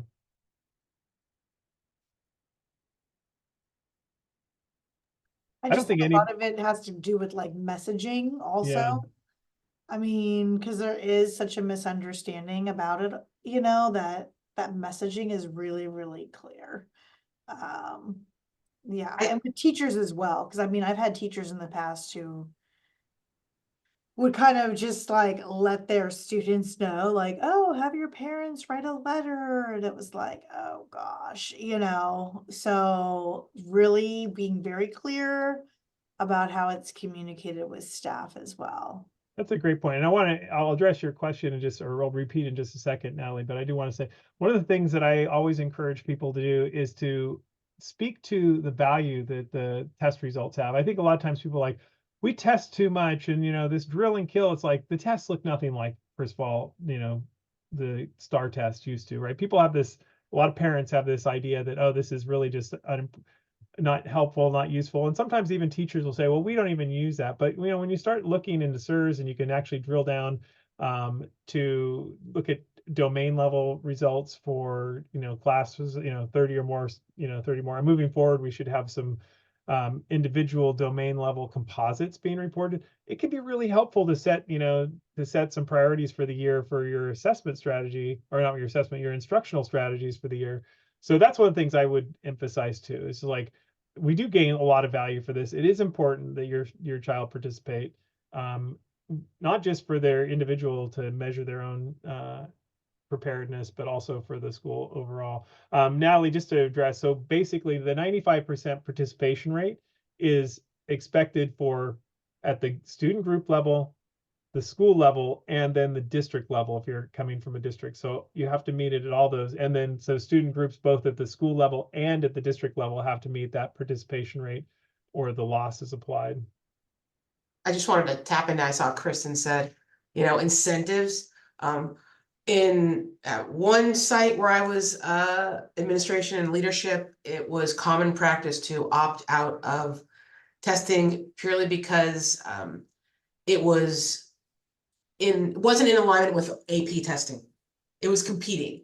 And so looking at our schedule and then inviting parents to our school site council to, as Evan was saying, to really kind of talk about the benefits to testing and how that information lends itself to kind of filling in gaps for students and leveraging areas that would also be helpful when taking AP testing was huge. Additionally, providing incentives or asking parents and teachers to talk about incentives that may be useful for students, especially like students who maybe were on the cusp, or students that needed, you know, we didn't give out like extra credit. It wasn't something we did, but we would incentivize attendance and taking these kind of tests to help students out who might be otherwise struggling or needing help in classes. And that conversation helped to kind of move the needle a little bit in some cases, but at least everyone's on the same page with the significance of the test. Natalie, you have your hand up. Go ahead. Yeah, sorry, I was a little confused about what you were saying about notifying parents right before the test. What did you mean by that? Oh, you know what'll happen. So you're required at an LEA level to notify them of their right to opt out. And typically there's some, we don't have it. I think we'll post it later. But there is a page of communications. The LEA says that fulfill all the requirements for communicating. Typically what an LEA does, and you might want to just check to make sure if it's in your parent student manual at the beginning of the year. And a lot of folks do that electronically. You have to go through and check that you've read it and you understand everything. And in checking that you've understood it, a lot of times you're signing off to say, I saw this LEA, the parent opt-out option that I have. And, you know, and they just move forward with it. And then by the time testing rolls around, they're not thinking to opt out, right? But if you send out a reminder, hey, we're starting CAASPP testing, which is good practice, right? We're about to start CAASPP testing. If you include in that letter and you're not obligated to, that's what I'm saying, you're not obligated to say parents can opt out of this testing, because I guarantee you that there will be people without your help who will be pointing out to all their friends, hey, you can opt out of this testing. You know, if you include it there, you're likely to increase the number of opt-outs. So you've met your obligation if you report to parents at the beginning of the year that they have the right to opt out. You don't have to do it at the opening of the test window, and it's just generally, I find that it's just going to backfire and it's going to increase your opt-outs, right? But you know. Okay, good. So then, in terms of like that beginning of the year informational, are those templates online too? Those templates are on the CDE website, and we'll dig those up. I don't think they're referenced in the note-taking guide today because I didn't see them, but we'll find them and put them in the Canvas page so you have a link to that. Thank you. You're welcome. So speaking of communications, I'm kind of skipping over the talk about it because we've been talking about it. But who do you need to talk to? I think the parents are one group that we want to talk to, but we definitely want to talk to your LEA staff as far as your communication, right? So first of all, we talked about your testing schedules and setting those testing schedules. It's important to share them out with school and school district administration, leadership teams, and even with facilities and technology staff, because these are all your key partners. Other departments like maintenance and grounds, right? It might be important to let them know. Why? So they don't start tree trimming during testing week, for example, among other things that might do. Or, you know, we've had like, oh, we have construction going on. It's like, okay, not a good week. So definitely they should know if you have like key kind of critical areas for testing taking place, that they can avoid those. The communication of schools' test schedules should also include possibly posting them to the school district or the school's websites. If you have the ability to do that yourself, that'd be a great opportunity to put them up. School district staff and parents really appreciate the advance notice of testing dates and times so they can schedule testing, direct testing support, or even make appointments accordingly. Before testing begins, as far as parents go, there are a number of communication activities, including reminders and resources that you should consider sharing with these important educational partners. One communication will be the notification of the parents about the upcoming CAASPP administration, which I just talked about, so letting them know. Parents should be informed about the test schedule, resources they can access, like links to the practice test, for example, how they can support their student during testing, such as making sure your child gets a good breakfast, or telling your student that they just need to do as best as they can, right? That this is not a high stakes test, and it doesn't have like big consequences if they don't do well. I have twin daughters, and can you imagine what their life was like? They're 16 now, but when I used to talk to them about testing, I think I've warped them. They're definitely going to need therapy. But I always still said, hey, it doesn't really matter. These tests are important for the school, but they're really no reflection on you personally, and you can have an off day and not do great. That's fine. A general idea of when they might receive their student score reports is good to know, because parents might start inundating your inbox, like when we're going to see, right? Like you just need to kind of let them know, okay, it's going to take a while before we get the student score reports, and then we will, whatever process you have in place for sharing your student score reports. So with regards to how you share, if you've started sharing your test results, let's say you use a parent portal for sharing results, definitely let your site know how it's being shared so they can answer questions. So they may need to contact the school where the child was tested if they're not unable to find their results, for example. It's especially relevant if students are transferring or promoting from your school to another LEA, where they can access them if they're leaving before you've posted the score report. So letting people know about that. The CDE does make these letter templates available, so we do reference them, and we'll make sure that there is a link in your, if it's not in the note-taking guide, we'll make sure you add that. Some LEAs, the letter comes from the school site. Some of them will come from you. The school site actually may have more influence if the principal's sending it out and saying, make sure your child has a good breakfast before they come. Make sure that they, it's a little more personal, and they just know that they're going to be more familiar with that person. So some additional key partners that you want to make sure you can communicate with besides parents, your site coordinators, your test administrators, and your test examiners, things you want to keep these folks apprised of, system downtimes and any known issues with the website. And sometimes it happens really quickly, and all of a sudden you're in the middle of testing and there's like an outage, and we've had this happen before. Things have gotten a lot more stable, but maybe have a phone tree set up to let people know rapidly, oh, we've got the systems down, or it's not operating, so people don't think it's just them, and you can kind of quell the panics. The posting of the directions for instruction, or DFAs, manuals, and any other secure materials, these may not be posted until after your training has occurred. So emailing a notification to the site coordinators when they're up would be really appreciated. Any resources that you have about CAASPP testing that can be of value, either to the site level or to parents, would be helpful, like things that they can send out if you have your site coordinators participating, or your site administrators. Starting Smarter, it's a resource for parents. It's linked in your note-taking guide. That's helpful. Starting Smarter gives parents sample student score reports, sample test questions, as well as some other resources, including a template for parent-teacher conferences. For educators, the Smarter Content Explorer, we haven't talked about that. It's another great resource for ELA and math, also linked in your note-taking guide.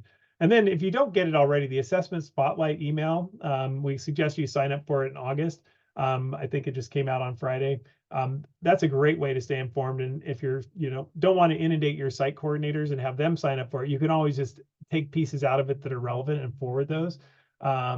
Those are really helpful. So make sure you're signed up for the Assessment Spotlight. As a LEA CAASPP administrator, I think you're automatically signed up for that.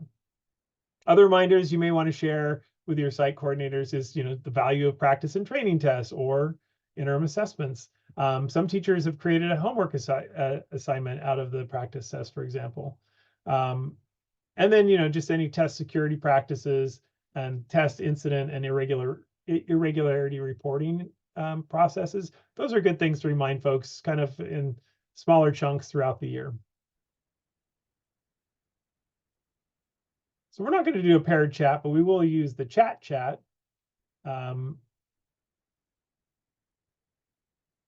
Sorry. So we're going to use the whiteboard. So on this slide, you can use, we have annotate tools. They should be on your bar.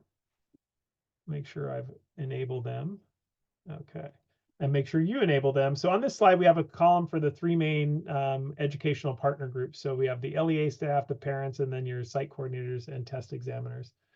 Using your annotate tools, pick a group and give us one of your key takeaways about communication, or something you're planning or have already communicated that you think could be worth sharing with the other folks here. So take a minute to fill out one. I know we sometimes write over each other, but drop in something using the text tool, if you will, so we can read it.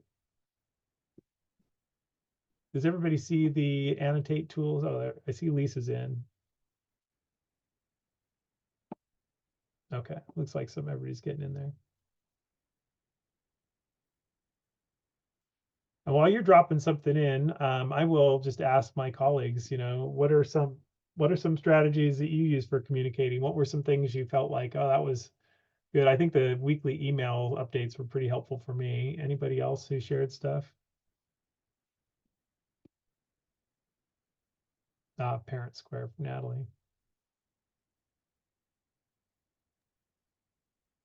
Aside from weekly emails, both internal to site staff as reminders and in my, weekly parent updates through Parent Square, dare I say like robocalls, but not necessarily robocalls, but communication would increase as we got closer to that time. And then what I called like administrative or testing huddles, just before testing, kind of, meeting a lot earlier with some of the key testing people on campus and kind of talking about what the day looks like. And then immediately after testing, kind of having that debrief. And even at the end of the week, sending out love letter communication to parents about how well testing went, what we saw, highlighting, anything that students were doing that was great, whether that was, ending tests early, but being mindful, of time or quiet time in a classroom, anything we could find, just so that we were as transparent as possible. So I see the parent Zoom webinar with administrators. That's a great one.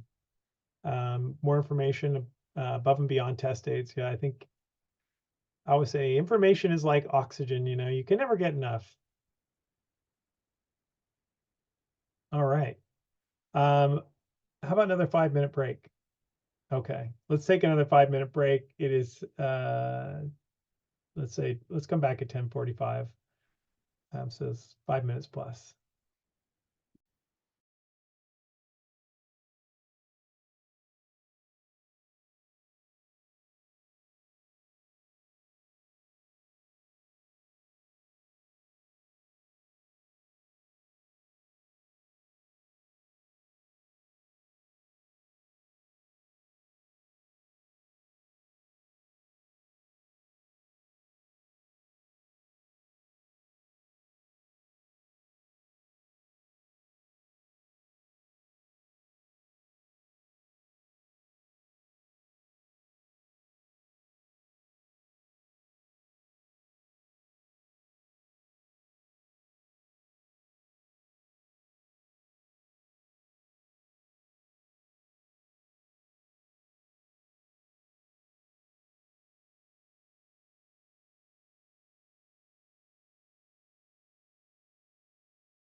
Well, it's just now 10:45, so we're gonna go ahead and go on to section 3, which is all about support during testing. So we're gonna go ahead and we're gonna explore and discuss some of the major responsibilities of the LACOE coordinator once the sites actually begin testing. So let's talk first about the who and when. So, once testing is launched in your LEA, there's going to be a need for that, heavy initial support and also that ongoing support to the sites. And that support can come from a variety of individuals. So the main support will definitely come from you, the LEA CAASPP coordinator, but you should also have a plan for how maybe your technology staff and your central office staff can provide hands-on support to sites when that's needed as well. So when you're thinking about the support, there's really two different time frames that you want to think about. So one is support during those first couple of days of testing at a school site, and then also that ongoing support after the site has started. And you're also going to want to consider, what issues maybe that have occurred in the past at your district so that you could just be, that much better, prepared for the type of support that's going to be needed in case it were to possibly happen again. And also remember that if a school site can have a smooth start to testing, you're more likely to have a smooth process throughout the testing window at the site, even though we all know that, small issues, are bound to really come up. So when we're thinking of that, not one size fits all, obviously there are many different ways that you can provide support during the first day of testing. Really the key is that support is provided no matter how, so that testing can begin as seamlessly as possible. So just a few things for you to consider. As testing begins, it's important you want to work with your site coordinators to make sure that they have plans for testing, that they're ready so that they've got those procedures in place in case any challenges, arise. Also, you'll want to kind of put out some maybe gentle reminders that are helpful, but not too overwhelming. You'll want to especially reach out to your special ed department for support on the California alternate assessments as needed. So for example, any of those orienting activities and items in the CAA for science, making sure that they're individualized for students, planning using that, the administration planning guide. You want to make sure that that's occurring early on in the school year because we know that we have those 4 embedded performance tasks for the CAA for science. Or even maybe your tested examiners, maybe they might need assistance with printing or maybe gathering those everyday classroom materials. So, one of the things that I always found really helpful is, I'd reach out to our SPED department and I would say, hey, who are all of the test examiners going to be at each school site that's going to be testing those students on those alternate assessments? I would even have like a whole separate meeting for just those staff members, right? Or maybe train my site coordinators, like a trainer or a trainer, to make sure that they sort of have some individualized attention because there's different considerations, especially when you're talking about those alternate assessment administration. So just being kind of mindful as to what your planning is going to look like. So as far as coordinator support in those very first days, your primary role is really going to be able to provide that direct support to your schools. So your initial first day support, it might look different, depending on each of your LEAs. So maybe in a small or a medium-sized district, you might be able to go out to each site on the first day of testing. And so you might want to, strategically map out your visits. If you might have several sites that you're going to be visiting, you might want to work to, stagger what their start times are going to be so that you can get to each of those campuses as testing begins. Now, if you're in a larger district and you've got lots of schools, or maybe you're in rural districts with a lot of distance between the schools, visiting every school site on the first day might not be feasible. So maybe in some of those types of cases, you might want to kind of establish sort of a CAASPP command center to field some of those startup calls and support the sites really at the beginning of testing. So just, really think about the support that a site is going to need with a new testing coordinator, or a site that maybe you know of already that has maybe some specific challenges or issues. So remember, it's not that one size fits all. Being flexible with it. I do know how much it matters to not just your site coordinators, but even your test administrators in the classroom, that they're seeing a presence on their campus during those initial first days of testing. It really does go a long way. I remember that was some of the greatest feedback I would always get. Oh my gosh, it really matters to you? Like, what's going on here at the site? So it made such a difference. I mean, I still had somebody who came up to me, like, even like a couple years after, and she's like, I remember when you came by my classroom on the first day, and I was like, oh gosh. But you never know what kind of an impact that kind of stuff happens. So, all right, as far as your support that's going to be ongoing.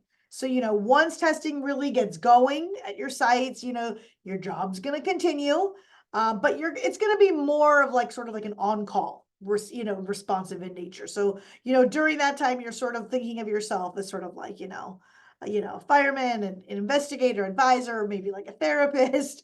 So your role is really to be sort of, that on-call during those testing hours, to be there to support the test coordinators with those different types of issues that arise. So it could range from anything from, maybe a student's screen is going blank to maybe a student who doesn't have the correct designated supports or accommodations that are there. You'll face sort of like this barrage of different kind of challenges during those days. So you're kind of, really putting out those fires and kind of helping to sort of keep everybody calm and let them know it's all going to be great, but you also want to make sure that, they're going to be coming to you as, a resource. So you're going to want to have those resources available so that you can answer those questions really as quickly as possible and also as accurately as possible. So, as an LEA coordinator, you want to be available and responsive, but you don't want to be, overreactive. And sometimes I know, especially if you're a new coordinator, you think like, oh my gosh, this issue's happening. And, just kind of maintaining that calmness and, and really, just being able to articulate, listen, you're there. And when they need to be able to reach out and sharing with them what's the best way for them to be able to contact you. Are they going to contact you on your cell phone or maybe a desk phone or email or, what that's really all going to look like. So we'll go into some detail though about monitoring and troubleshooting and incidents in just a little bit. But start thinking about, how is it that you're going to want to design that ongoing support at your district. Okay. All right, so let's go ahead and we'll talk about next the Crisis Alert Response System, otherwise known as CARS. So we want to make sure that you're aware that, if during testing, a student writes a response to a question that causes concern, your LEA will be contacted by email. So sometimes students will type some concerning statement or maybe some words while they're taking a test.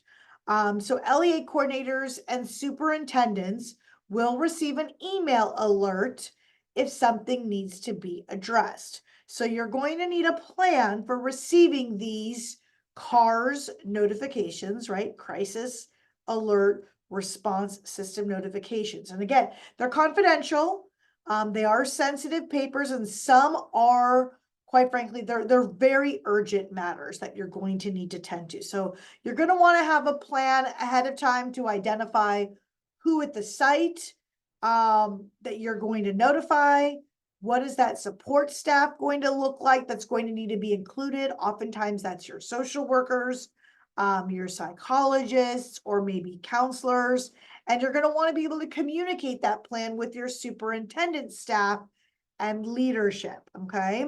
And you're going to want to be sure to coordinate with the LEA LPAC coordinator so that the processes are consistent. So that might be you wearing both hats, but if not, if you know who your LEA LPAC coordinator is, the two of you are going to want to team up, because should these situations happen for during the LPAC, right, you want your response to be very much fluid, very much the same, okay?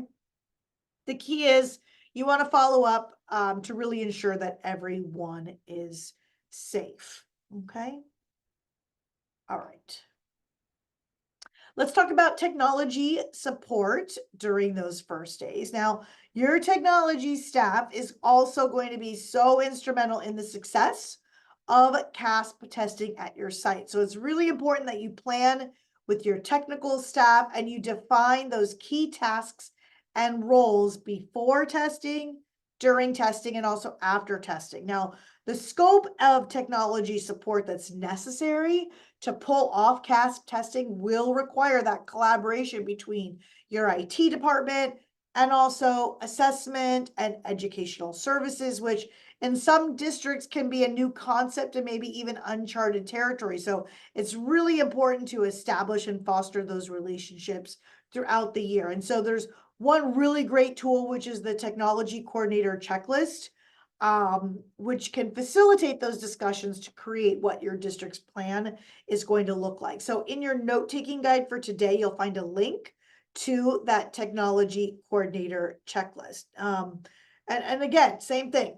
That first day of that technology support is going to look different in different districts. So some districts might deploy maybe at least one technology specialist to each school for the first maybe few days or maybe the first week, but that might not be feasible depending on the setup of your LEA. But really the primary focus is you want to make sure that you have that technology staff present or at least near the school sites or the testing rooms, just to be able to be there to assist with any issues that arise. It really does go a long way if your school sites know that they've got that support that's there and ready for them. And so having maybe even like on-call texts where you've got sort of like a phone line that they can contact, or that someone, maybe a special email that they can reach out to and somebody can respond to maybe within 15 minutes. Maybe you got tech support that's like clustered with groups of schools based on maybe their proximity. Either way it goes, it's really going to be important for the assessment team and the tech team to decide how is it that you're going to handle those phone calls and emails. So you're going to want to, ensure you're together, that you're all responsive to all of those basic needs. And then if you need to, delegate any maybe more complex issues, you can do so as well. Having those debrief sessions with your test site coordinators is also really helpful, letting them sort of have a space to kind of say, oh, this is what we faced, this is how we addressed it. I think is super helpful too. I know like oftentimes during like the first, few weeks, especially of testing, maybe having that, once or twice a week check-in with all your test site coordinators so that you are aware of like what's going on, but that also that they can, hear from one another, I think is super helpful. All right, so that ongoing technology support, once you're up and running, just making sure that daily on-site technical support, it's not going to be needed there as much, but what's that on-call plan going to look like, right? When they're calling up. So that technical staff is going to be needed to assist when issues arise, especially when, I always feel like undoubtedly wireless becomes an issue, or the network on that one day when testing's going on seems to kind of fail. So remember though, that support will require some flexibility and communication because, you're bringing together specialists in all realms of tech support to make sure that, CAASPP testing is working as smoothly as possible. So yeah, I always just especially recall like those networks seem to go down on those days. It was like, what? And you also, a network issue might need to be delegated to maybe a different person, even maybe than a CalPads issue, for example. So again, making sure that your technology staff is signing that test security affidavit on file, especially if they're going to be present, that they also are signing those security agreements just because they're going to have access to it. They can actually use even like a non-TOMS user affidavit. Those non-TOMS users are those who are just like maybe in the room and present, but they're not actually administering it. So there's a link you'll find to that non-TOMS affidavit. So think about where are you going to store those and keep those on file, just especially, for any kind of auditing purposes, you want to keep those close by. Okay.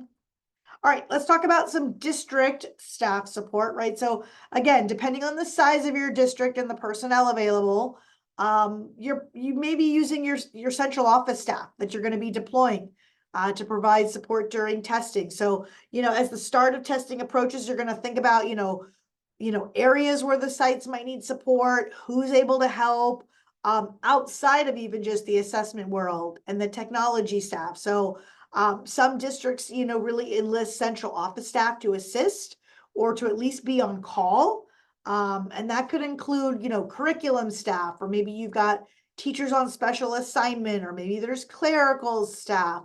Again, though, remember, any staff member who's present in the testing room needs to sign that test security affidavit, and they need to at least have some sort of training prior to being on that site the first day of testing. So just thinking about who might be some of that additional staff that you're going to want to have present to be able to support. All right, so would love to hear some of your thinking about maybe who might be some staff that maybe you've used in the past or you've heard that's been used in the past to support with especially those first few days of testing. If anyone wants to come off of mute and maybe share with us or maybe type something into the chat about some ideas for staff you can use, or maybe what's been done in the past. Yep, using your in-house subs. Yep, teaching associates. I love it.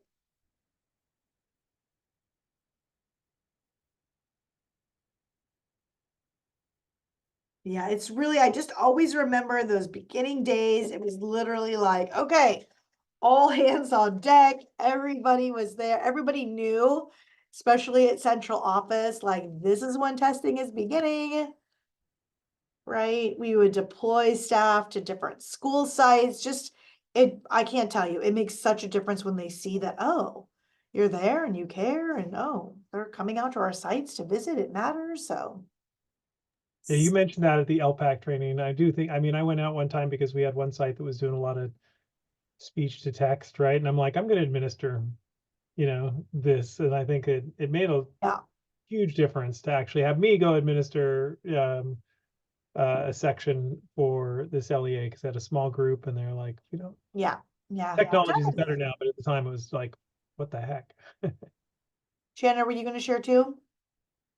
Yeah, Stephanie, I was going to share it. We utilized in the past our connections with our site techs. So we're a pretty big district, and each of our sites turn in their testing schedule.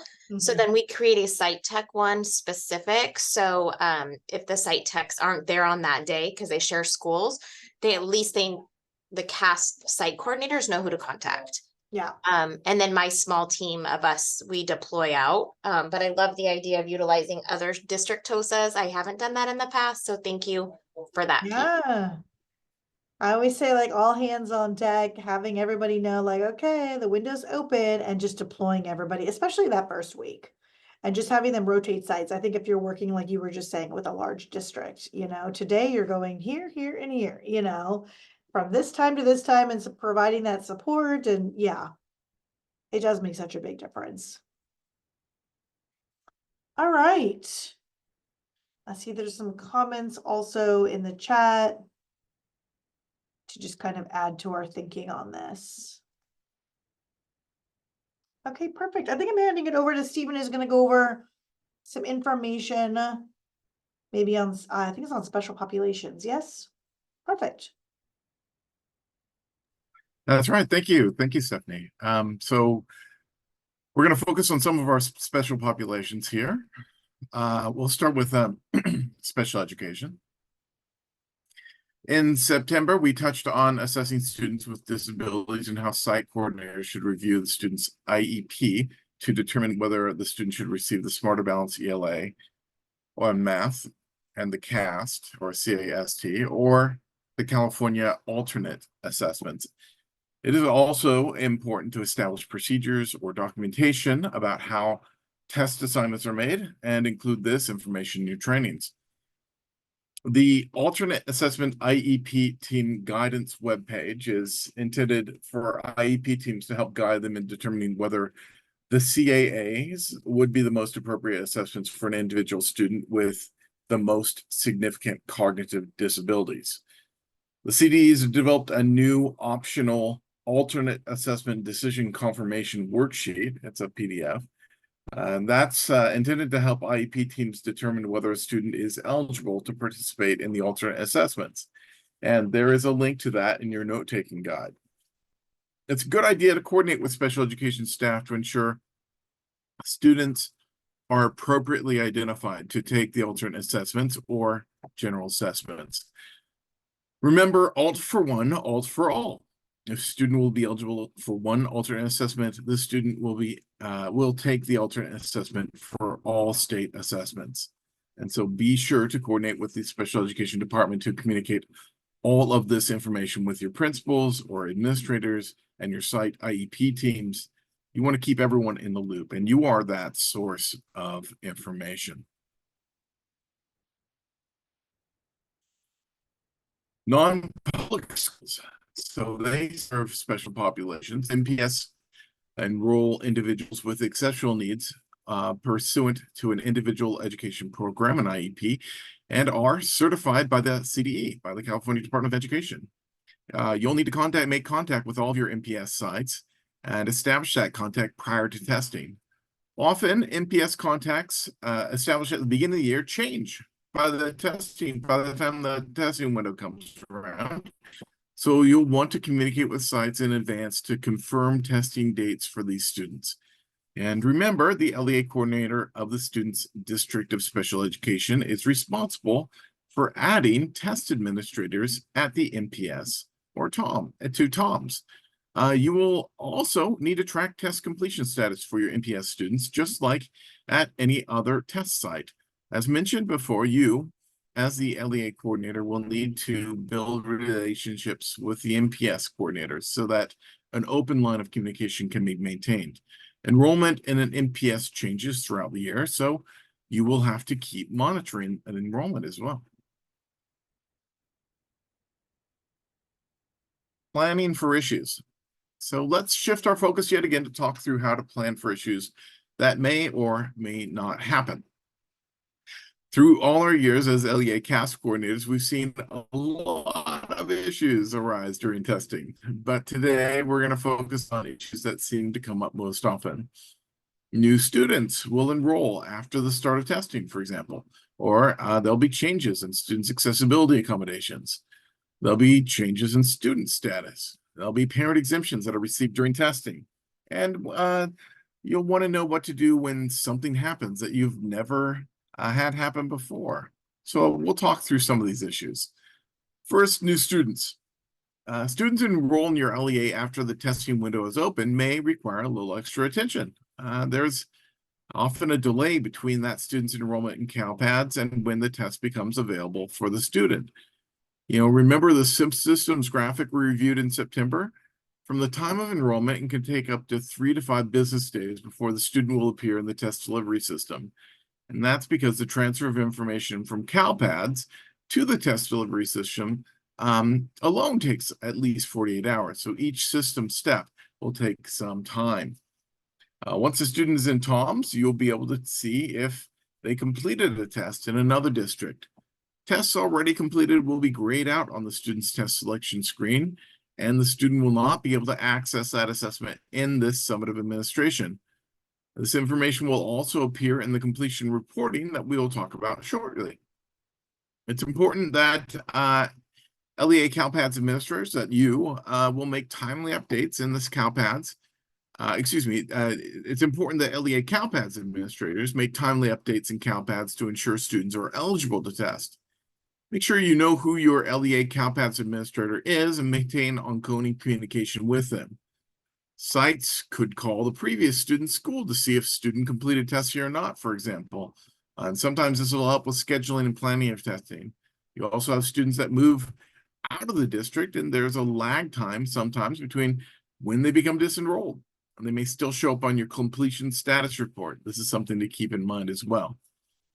I find that students sometimes will come in and you'll get a question from your site coordinator asking why a student can't test yet. And that will often be a lag in input into CalPads in the first place. So you get one of those questions, I'd reach out to my CalPads coordinator initially. Once testing starts, status and accessibility changes become an issue. You'll receive emails regarding change in student status from ETS as a site coordinator or an LEA coordinator. That change in status means that either a student's special education status or their Section 504 plan status has changed in CalPads. And so these students are no longer listed as special education or with a valid Section 504 plan. These changes are usually caused when plans expire or the student moves to a new district. So due to the change in status, all the students' accommodations that had been assigned are dropped from TOMS. The report will show you why they were dropped and what accommodations they had. It is important to note not all students listed on the status change report will have actually had accommodations or designated supports assigned to them. If the reason for the drop of status is corrected, like an expired IEP was updated, the student accommodations will need to be set again in TOMS. These must align with the current IEP or Section 504 plan designations. If a student has already started a test with incorrect settings, the test must be reset through stairs, through a request through stairs before the correct settings can be applied. So these emails will come in oftentimes across the year and often will occur with a student who's entering your district. Remember, they lose all of their settings if they enter your district until the IEP is updated by your special ed team and in CalPads. You won't be able to enter those accommodations into TOMS. So make sure that process is clear and happening in your LEA. Name changes. We also want to touch on something that can be a sensitive topic, student name and gender changes, understanding local policy for updating gender and preferred name in your SIS and in CalPads. In advance of testing, it's important for a staff member to have a caring conversation with the student or family as appropriate. If a student has preferred name that is different from their legal name, verify that this has been entered into CalPads so that name will appear during testing and on the student score report. Uncommon issues, I'm sorry. Be prepared for how to handle issues that you have never had before. For example, if a student encounters a technical issue while testing, you're going to stop testing. Do not allow the student to continue until the issue is resolved. No matter how many years you have been a CAASPP coordinator, every year something new happens.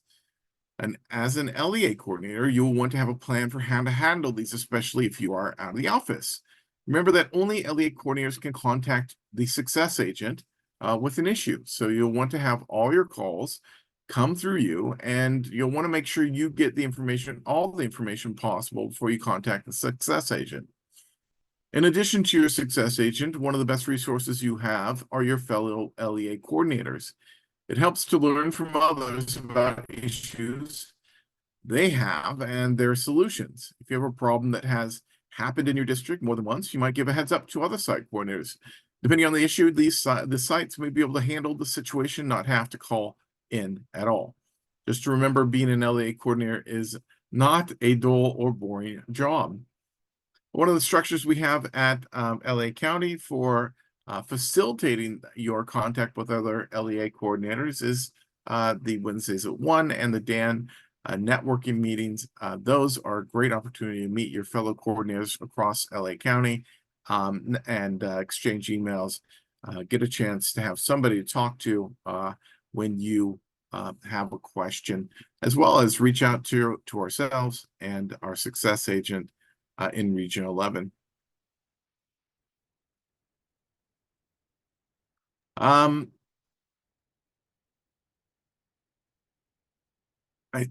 think we're going to skip over this particular activity and then move on to monitoring and reporting. I believe I'm going to hand this one over, although before we do that, I believe I need to show you a demo of the ISAP tool. So I'm going to I think I'm sharing my, not my screen, but my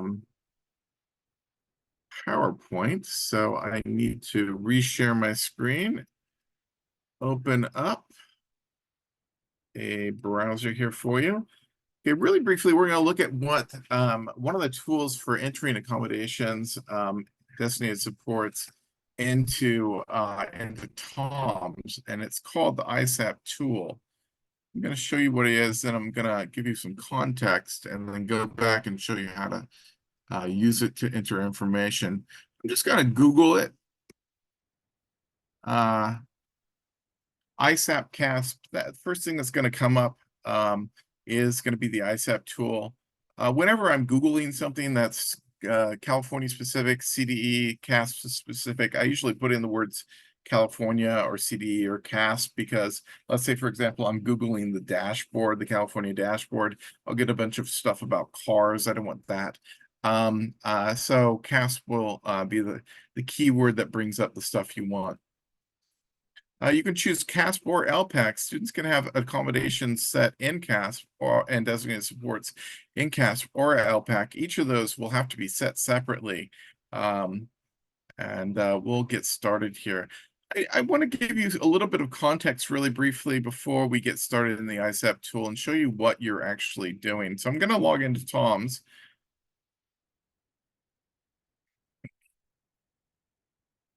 As a CAASPP coordinator. And when I'm in students, I can go into this place called upload for students, and I can upload test settings. When I do that, I can download a template here. And here is a extraordinarily complex Excel spreadsheet that has a bunch of abbreviations here. These are all have decoder rings over here in the other tabs.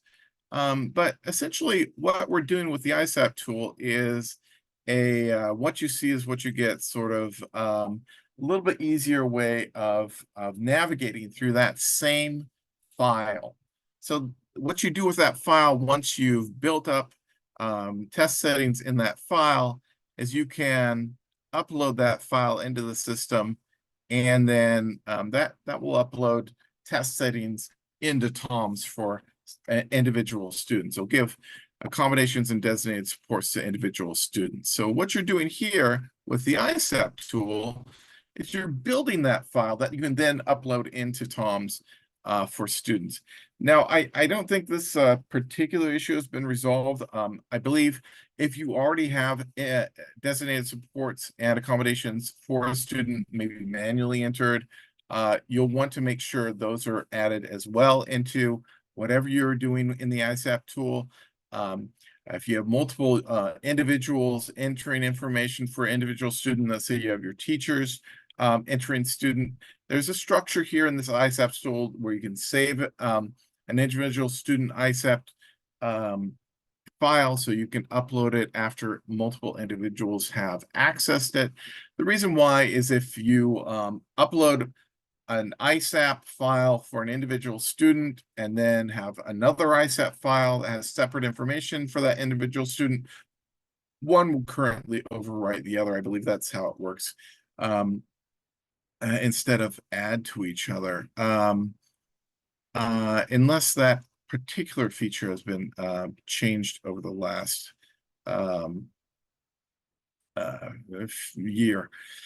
I'm going to go into the ISAP tool to work with a student. I'm going to add a student manually. I'm going to make up a fake student. The only information you absolutely have to have for the student is the SSID, but it's a little bit more person friendly when you have a first and last name and a teacher.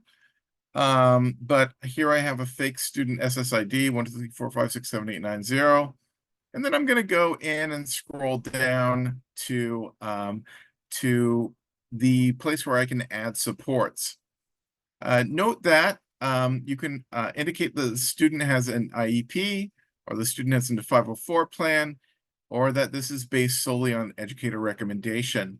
Let's say, for example, an ELD teacher or designated support or designated supports need to be provided for a student for whatever reason, for a student who might not have that 504 or IEP.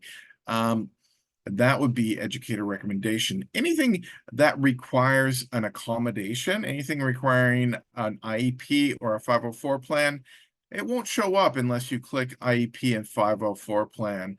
And so if you're trying to apply accommodation for a student, that will be required in order to get that in.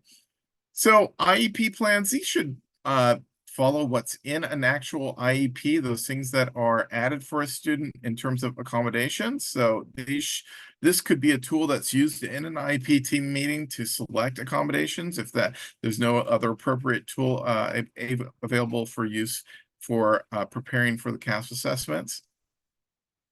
And that discussion might discuss needs of a student.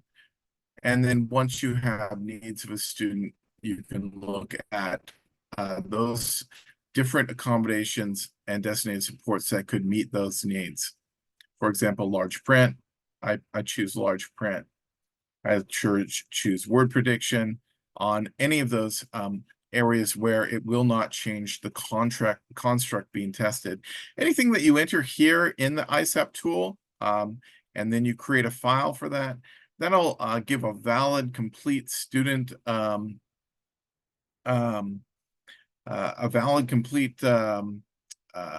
test result for a student, and will not change the student's results. So that's often a thing you'll hear from individuals after testing with accommodations or designated supports. Is this going to be a valid result? And it is a valid result. Once you get that process done, you are going to create a file, that same file we saw in the upload template, and that will be able to be uploaded by you into the system. It has to be more complete before it can be uploaded, in fact.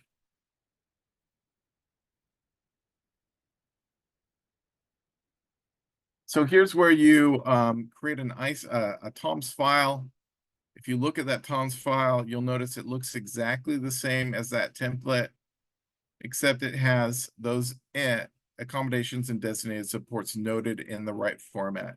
Note, very databasey, the way it's structured there. Of course, these are templated in a way that'll come out correctly or without errors once you upload. Okay, so that is the CAASPP tool. It is a tool for entering accommodations and designated supports. It can be used with teachers and staff, and great for scaffolding that conversation and that piece of the puzzle. I think I'm handing over to Hillary. So before we move on, I just want to make sure Natalie's question was responded. I see Stephanie responded, but yeah, just in general, the CAASPP tool is just a more efficient means of getting your accommodations, designated supports into the system. And as Stephen was mentioning, you could use site level could complete this, and the process for filling it out is a great kind of communication plan. Like when you're actually sitting down with an IEP team, for example, and filling it out, it's like make sure everybody's on the same page and the understanding of what the different accommodations are, or if you're having using designated supports for learners, people can use this tool as kind of a conversation starter. As somebody who's new to this, I'm trying to like parse out, what's like absolutely required versus not. So like if it's an additional tool, is it okay, until I feel more comfortable with everything else to hold off on that? Or is that also something I should be using? I mean, I can give you my 2 cents. I mean, we could all vary here though quite a bit.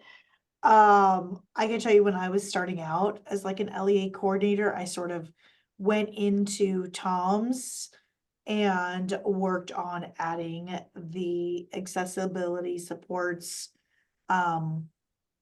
through there. I don't know, are you a larger district? No, I'm an LEA and a school site coordinator, so I'm very new to this everything. I was in the classroom before. So if you're going to be doing this for, like, let's just say a school site, right? I would maybe starting off, maybe do them one by one in there. If it's simple enough. The tool that I think Stephen was just showing you can also be used for maybe if you have 10 students or if you have hundreds of students. It's sort of just an additional tool that you can use. There are some really great videos that are like less than 10 minutes that walk you through how to actually go into Tom's and add these into there. So I'll drop those links into the chat, but it's really going to be a lot based off of like your comfortability and what seems to be sort of the easiest. So this tool is optional. It's not something that you have to use. At the end of the day, we just want to make sure that they get entered into Tom's, but it's very personalized.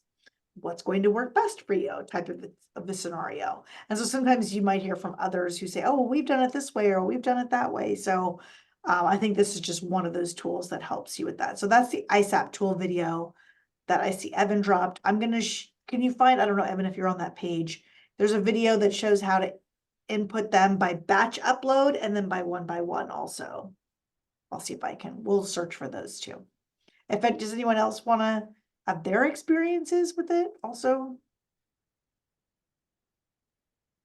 We did, I kind of like what Stephen was saying. We used this, not all of our sites, but it was helpful because I left my site coordinators in charge of uploading accommodations or designated supports. And some found that this tool was that exactly what Stephen described, an opportunity to kind of build capacity in explaining, what the various components were with a team of folks so they better understood it, which I think that is a useful tool because, what we would find there, and you may look back at your CAASPP file and see that, wow, there's some real differences between sites as to what accommodations they're using or what more designated supports accommodations are kind of defined in IEPs, but designated supports in particular, like, wow, this site was really using this designated support and nobody else was. Like, what was the reason?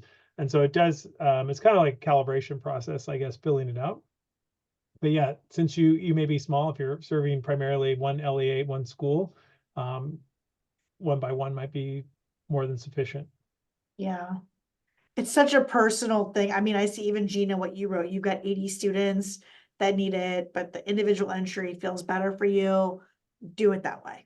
You know what I mean? Like, especially if you're new, we're presenting so much information that if that's what you're comfortable with, I say go for it. You know what I mean? At the end of the day, you want to make sure it gets put in there, but do what feels comfortable for you right now. And then you can expand as the years progress with, oh, there's this ISAP tool. Maybe now I want to kind of adjust and use that for my school sites, or, it's really it's a lot of it is what feels best and works for you. So I put those two links to videos and they're like 3 minutes long.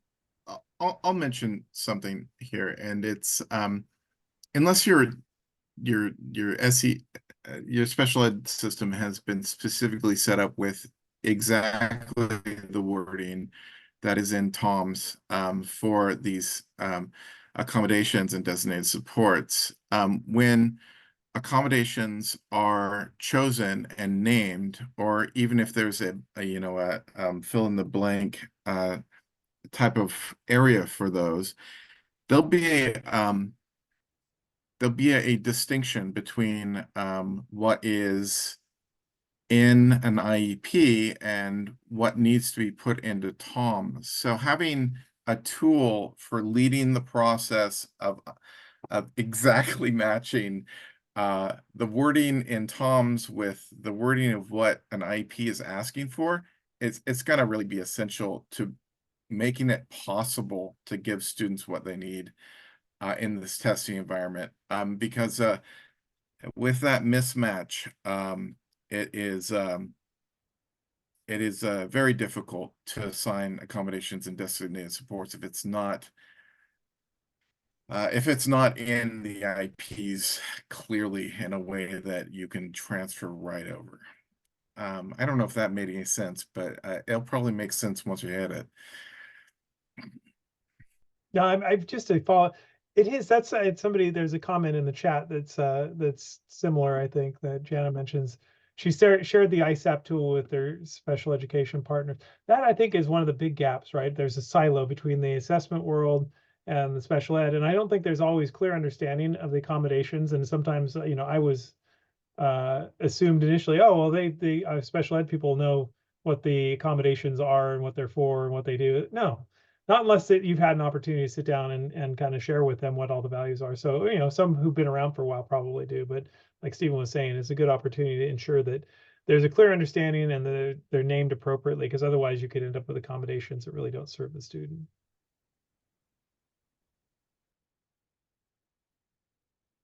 Okay, are we ready I to think so, Hillary. transition to section 4? Okay, and I know in the section 4 monitoring and reporting, we'll have another little live demo on completion reports and TOMS by Stephen here after the next several slides, but stay tuned. So it's important that you monitor testing in order to make sure all students are tested at your sites and that all tests are administered. We will also be tasked with reporting security incidents. So let's talk about what that means. On the next slide here, monitoring practice. There are 2 types of monitoring that you need to do and assist your site coordinators with. The first is grade test completion. This is where you get your completion rate. This is a great thing to review daily and match with the site testing schedules to make sure they are making progress. The other type of monitoring is individual student completion. As you embark on this task, you'll quickly learn which CAASPP site coordinators need more support than others. It is our role as an LEA CAASPP coordinator to stay in close contact with site coordinators, provide assistance in a timely fashion to catch things like expiring tests before those issues become stairs cases. So let's talk about completion status. The landing page in TOMS is a dashboard called My TOMS at a Glance. My TOMS at a Glance shows the current test status or the percent complete for each test based on the number of students eligible or assigned to take the test. It is important to note that these rates are not instant and that they update nightly.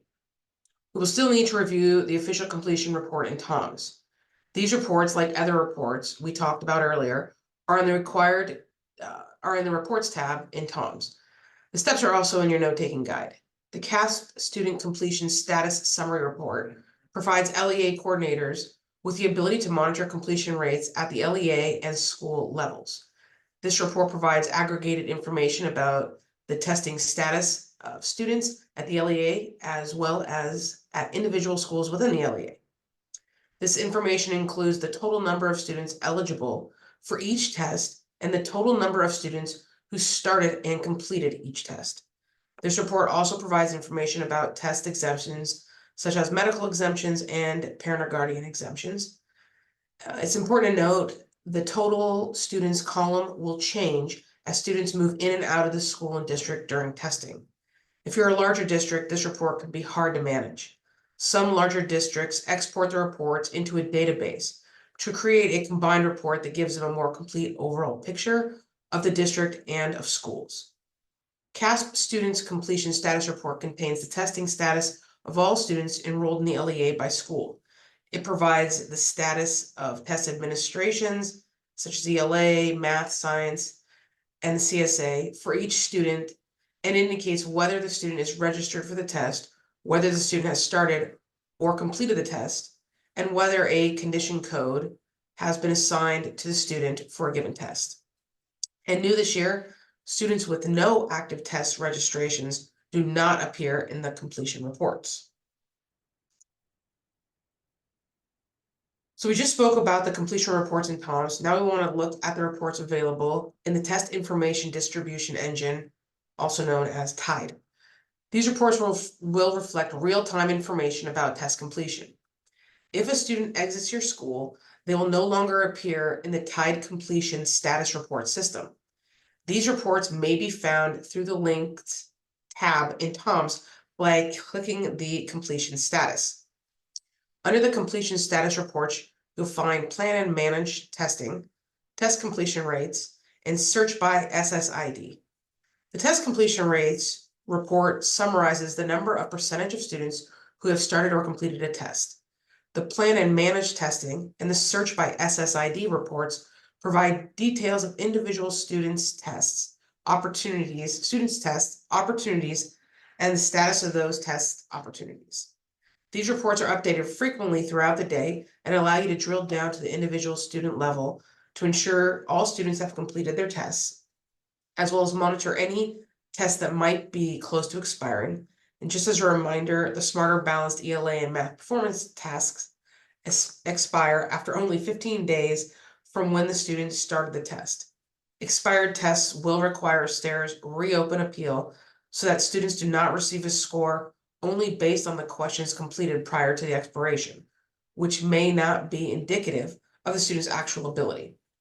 Besides the status of paused, completed, or expired, there are a number of other ones that you will see. In your online resources, you will find a report titled Testing Status Definitions that will explain all of the other statuses that will appear. It's important to consider how test site coordinators in your organization will be trained to access and pull these reports, as they are the ones in the front lines of testing and will need up-to-date information. So I think what we were going to do is we're going to take the slide 95 as you see in 96, and we're going to combine these slides and use them as processing time to consider how your district can ensure all students have taken the CAASPP within their designated window. Another point to consider is the process you'll put in place to collect and maintain secure materials. And maybe just take a moment with all the information that was just given to you, and in the chat, if need be, drop any sort of questions that might be rolling around or swirling around in your mind as pertains to the fire hydrant of information that we just went over.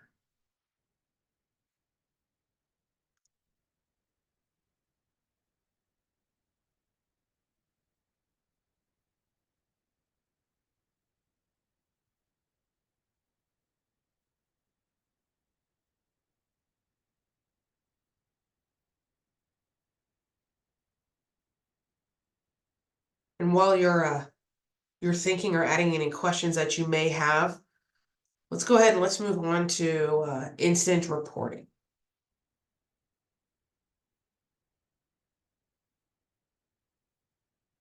So we talked earlier about your process for STAIRs. Now let's talk about the how-to of reporting incidents. Once an incident happens, it needs to be reported to the state. The process is first to file a report in TOMS using the STAIRs tab. STAIRs will prompt you to provide the type of incident, the grade level involved, test, number, and SSIDs of any students involved. Once you submit the STAIRs report, you will receive a STAIRs incident number and directions on how to proceed.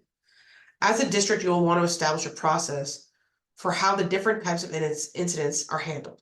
They'll need to know who to call, what information they'll need to provide, etc., etc.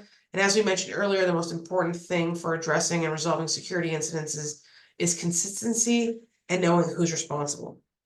The CDE recommends that the LEA coordinators review all STAIRs cases before submission, because some of the STAIRs cases cannot be reversed. For example, invalidates. If you are unsure whether something should be reported, please contact your ETS success agent, Marcus, as we mentioned before. Don't hesitate to call your agent, the CalTAC, or advice for potential security incidents. And together, those resources will help you to follow the appropriate procedure. Moving along, communication is key. I think it's kind of like these thread tying everything together here. And as an LEA coordinator, communication will be the key in keeping interest holders informed and avoiding test issues. To provide the appropriate level of information, consider your audience in crafting your communication. The content and intent of your message should take into consideration your audience, whether at cabinet level, administrators, site coordinators, technology staff, TAs, and other central office folks, and or parents and guardians.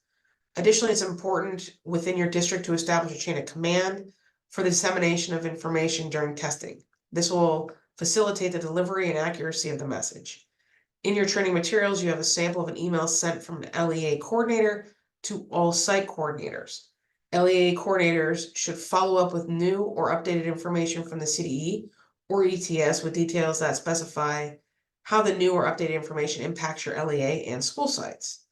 And I wanted to give a moment here because I think my colleagues maybe can speak to some, if not specific communication processes that they found beneficial. I know that we've heard them talk before about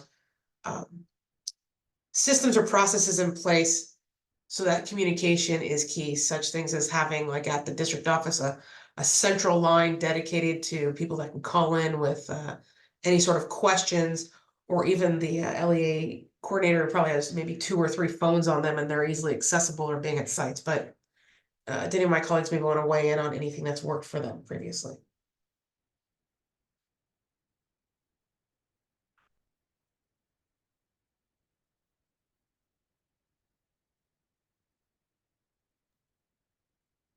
Yeah, I think it's essential to keep everyone in the loop. Earlier, one of the earlier slides mentioned that whenever there's an issue at one site, assume that all your sites are hitting the same issue. So having a process to communicate those issues with your other site coordinator is really important. Also, when it comes to parents, the CD's got templated out, really parent friendly, and ETS and Smarter Balances all have parent-friendly templates for presentations that might be usable at a meeting or letters. Also, each of those parent things tends to be translated into at least Spanish, if not multiple languages. So use those resources so you don't have to translate something that's already been translated, for example. I always like having like a little video, maybe like even like on the website where like families can go and like click on just like a video. Some kind of, you know, friendly little video that kind of tells them about the assessment, that, you know, they can see that someone from your district is there kind of sharing that information. I think is helpful too. Thank you for that. I think on the next slide here, what we were going to do is, you had a moment right now previously to kind of think about and process the information, but I think right now we're going to swing over to Stephen. I think you got a live demo for us, kind of show us some completion reports and DOMs. You're on mute. Thank you. My apologies, that was on mute. So I'm gonna log in once again to Tom's. I think I might still be logged in, but it'll log me out after a few seconds, which is good because we don't want to have our login open for accidental access. So here I am in Tom's. We're going to talk about completion reports, and there's 2 sources for those completion reports. One is the reports tab here, and over here under the reports,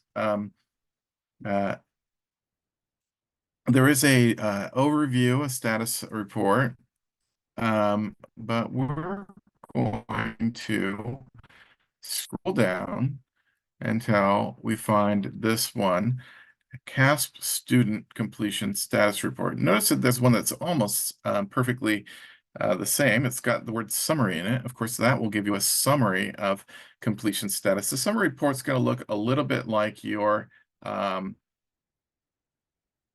graphics here that have the overview of status, and the student level report, the one that you're going to really need in order to manage testing, is going to be here, this student completion status report. You can pull this down, it'll give you a list of students' status, whether or not they have completed that or not. You bring it down for the entire organization. If you want to look at what your site coordinators can see, your site coordinators also have a list of reports. They won't exactly match yours. For example, one thing they won't have is the data from prior years. That's this data file. They don't have at the site reports, but they do have the ability to plan and manage testing. They do have the ability to look at their completion status for their school and download that report and look at who still needs to test. This is a great thing to use once you're in testing and making sure that on a daily basis that that you are progressing the way you expect to be progressing. You may find that something was on your schedule, on your calendar, as a certain class was going to be testing on a certain day, and then you'll look at that report the next day and find that didn't happen. So following up with that and making sure things are proceeding according to the calendar and why they're missing the calendar. Very important to follow up with and ensure you're progressing on a timely manner so you can make that 95%, make that 100% by the end of the testing window. There is one important note, a very important note, and that is this report. And it mentioned it in the presentation, may have kind of glided over comprehension. This report is delayed. It's delayed by a whole day and only updates at night. There is a more recent view of the same information under links, completion status. This will bring you into the testing vendor site. You'll notice that the one over here, we're on an ETS URL, ETS, my Toms. Here we show up in Tide and Cambium, AST.com, Cambium and Tide. Once you're over on the Cambium and Tide side of things, this gives you a more real-time view of completion status. So if you're looking to solve a problem that day, this is your source. You go to test completion rates for summary data or plan and manage testing for pulling completion status reports. Search by SSID if you're dealing with an issue for an individual student or group of students. You can put in separated by commas a group of SSIDs. But plan and manage testing will allow you to choose a school and then choose a test instrument. It will always default to the wrong test instrument. So probably the two things you got to make sure you're doing so you're not pulling up completion status reports for the comprehensive assessment, which it always brings up, is go in and change this. It does not currently show you the test assignment that we're talking about, which is the Smarter Balanced Summative, and that's because it's not the testing window currently. But if it were the testing window, that would be one of these test instrument options. You'd elect that, and that'd be how you get your students. This is where you get specific about how you will exclude or include students in the students you pull down. I like to make it as broad as possible. Broad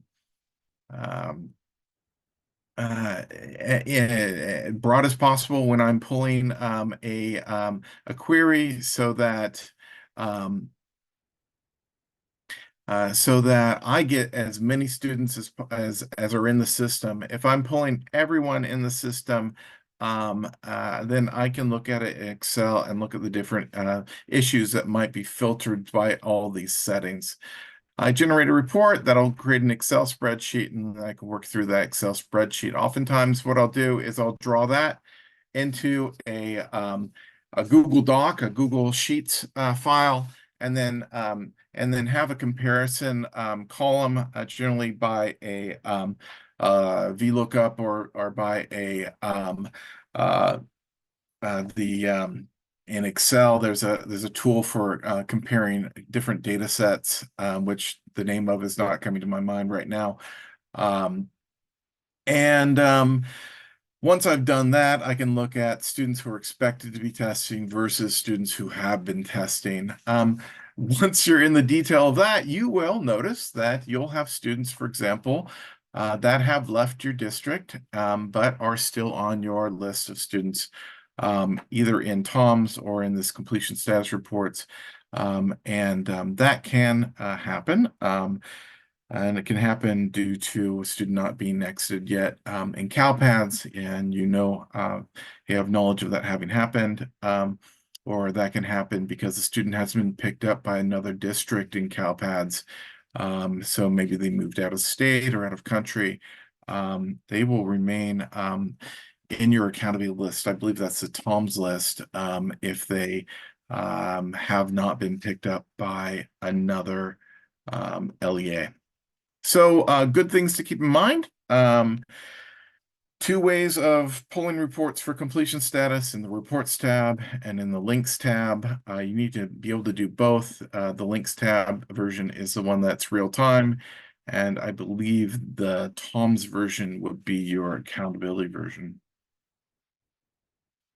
Any questions?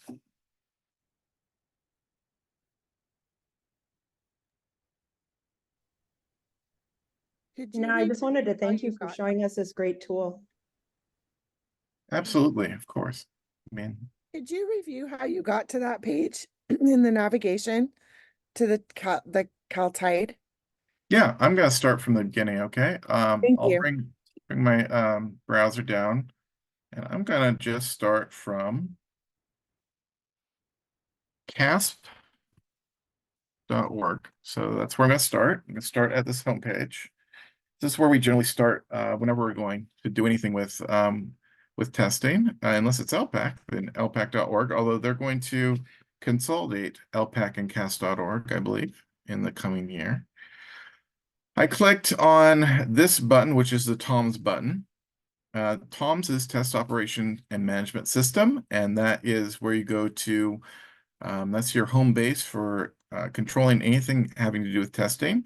If you are the LEA coordinator, you should have this role assigned to you, LEA CAS coordinator. If you're also the LPAC coordinator, you'll have a second role. You don't need to have any secondary roles like a site coordinator role because all the roles below your role you also get. You only need these roles. But if you have not got this role and you are in function, the CAS coordinator for your LEA, you need to have your superintendent or your primary CAS coordinator assign you this role. In fact, we just saw this at the DAN meeting the other day. Someone was functionally the CAS coordinator, but did not have the role. This is also important because you'll get emails and communications from ETS that site coordinators will not get. I'm in TOMS now. I'm at the home page. This home button with a little house is how you get to this page, and it's got, the graphs and tells you how you're doing. Of course, there's nothing there because we haven't started testing yet for the CASP. Here I am at the home page, but every page in TOMS has got this link tree here.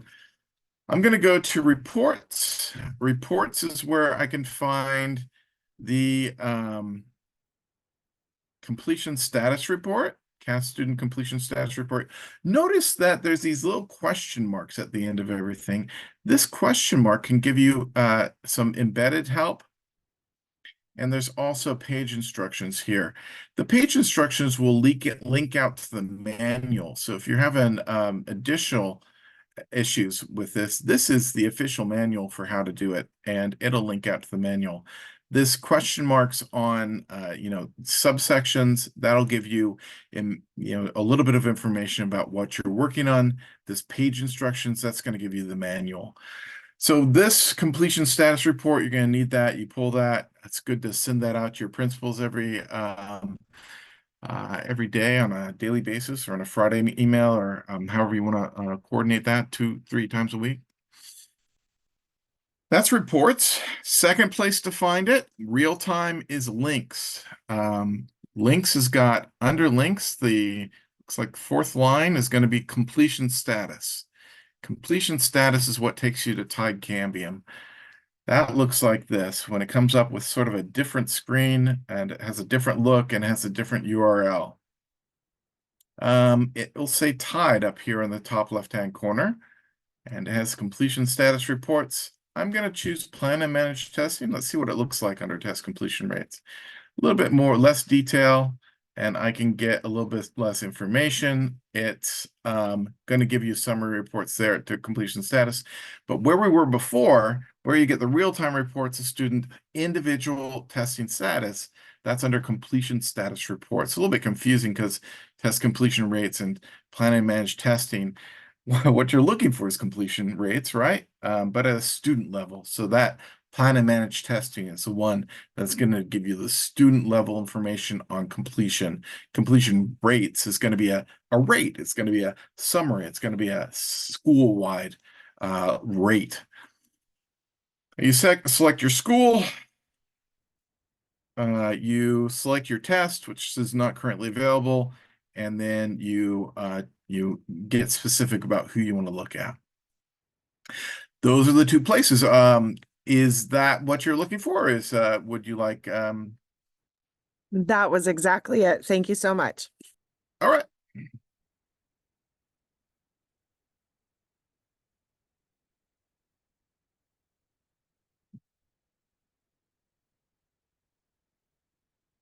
Are there any other questions about completion status reports?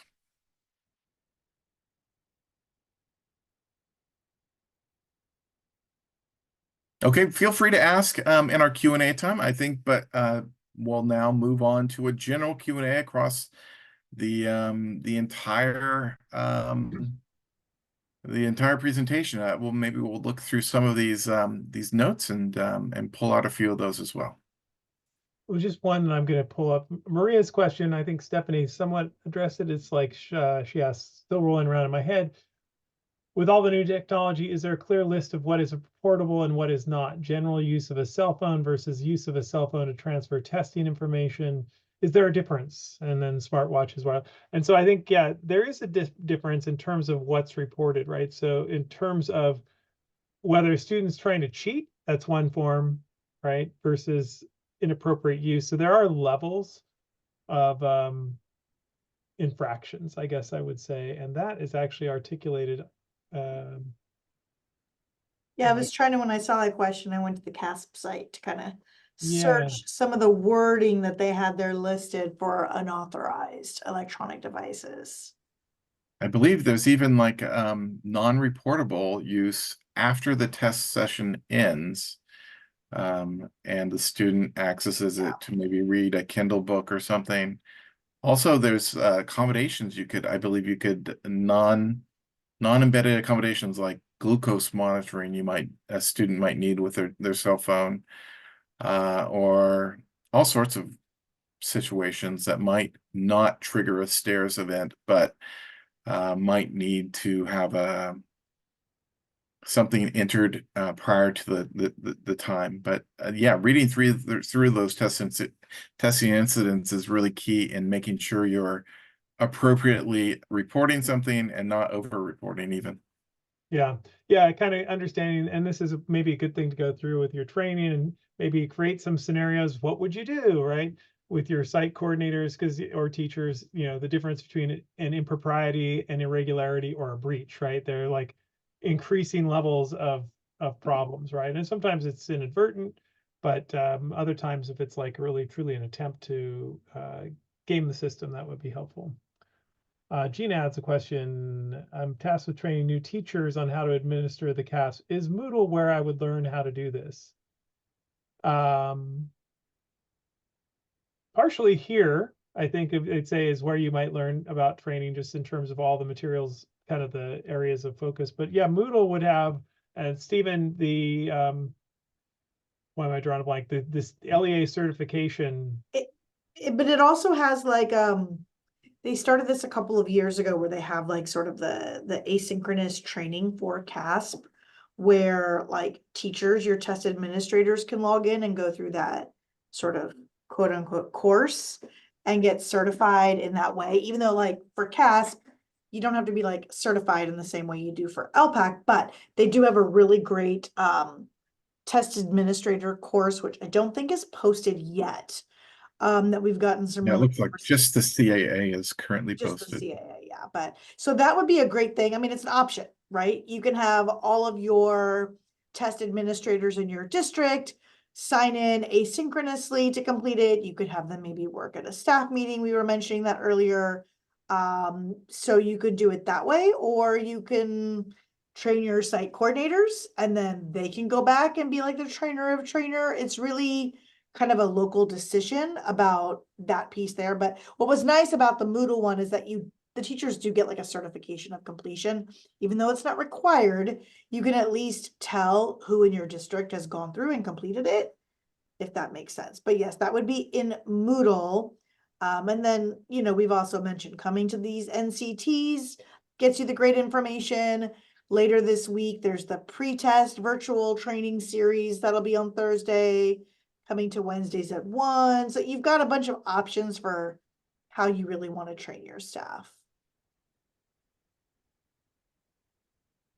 I'm not sure when that ELA math one. Yeah, we'll email our friends at SCOE and see what the plan is to get that up. And yeah, it's not required, but yeah, as Stephanie mentions, you can monitor who's taken it. That would be helpful, kind of just a local accountability.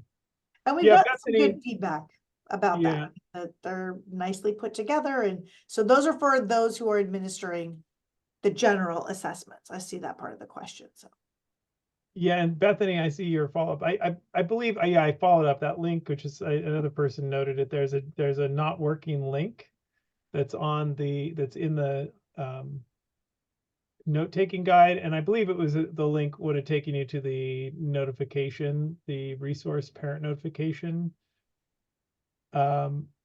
page that I've included there. But there are other resource guides too that just for other resources to share with parents that aren't necessarily templates, but you might want to include those in any communication that go out. They'd just be like, here's what they are. And of course I don't have them at my fingertips right now. I had it up just a minute ago and I must have closed it out. Of course. Another question, how do we get the key code? This comes up all the time, and it just came up right after our data and assessment and accountability network meeting the other day. And Stephen, you did such a great job of explaining it. I'm going to hand it over to you. Great. Okay, so this is website, administration and scoring website, training website. I dropped the URL for that into the chat.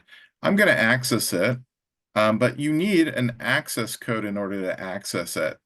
So I am going to bring up my email here. I'm going to hopefully be able to find this on the fly, but bear with me. It'll take me a few seconds. November 1st, there is an email for the administration and scoring training. It should be the most recent AST email that has the access code in it.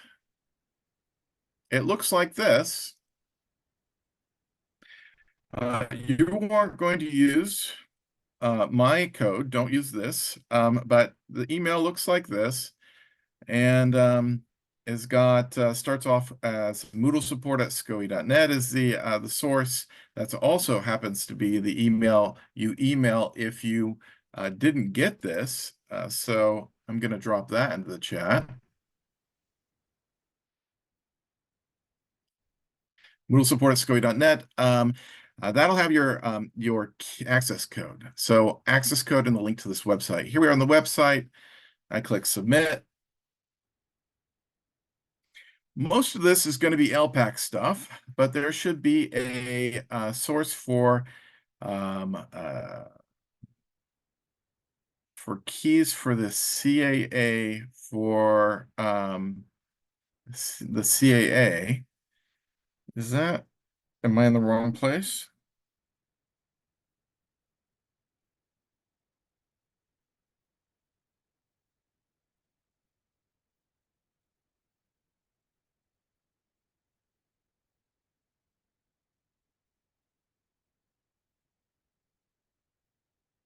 Looks like this has only got LPAC information, no keys for the CAA. Maybe the CAA does not require a key. and I don't recall off the top of my head whether or not I already clicked the key in for the CAA, or if it doesn't require a key. If it doesn't require a key, doesn't require a key, so you don't need it. Although you'll need that site in order to view who has completed it. Once you click through that, you can view the course. This is the first thing it asks you to do is to go through a series of videos. It'll tell you that you finished something by giving you a green dot, and then once you're at the end, it'll give you a certificate. There'll be a similar training for the summative assessments, the CAASPP, the version that is not the not the CAA, excuse me. But that I don't believe is up yet. That definitely does not require a key. In terms of those keys in Moodle, they look a little bit like let me show you one that looks like it requires a key. Here's one that has a little key next to it, and that means that it requires a key, and that key has not been entered into it yet. So if you have something, I think it's going to be LPAC specific only, that needs a key, those keys are going to be there through clicking through. Once again, don't use those keys. You're going to have your own specific keys. So if I am correct here, I don't believe the CAA or the CAASPP, either of them are going to require a key, but the place that you find keys for LPACs are going to be in administrator and scoring training. Also, completion status, I believe, is going to be in the site, although it may be just assigning who has access to completion status in AST, and then that will be in Moodle itself. But I believe that's one of the things that we have skipped because we don't have access to our primary coordinator currently.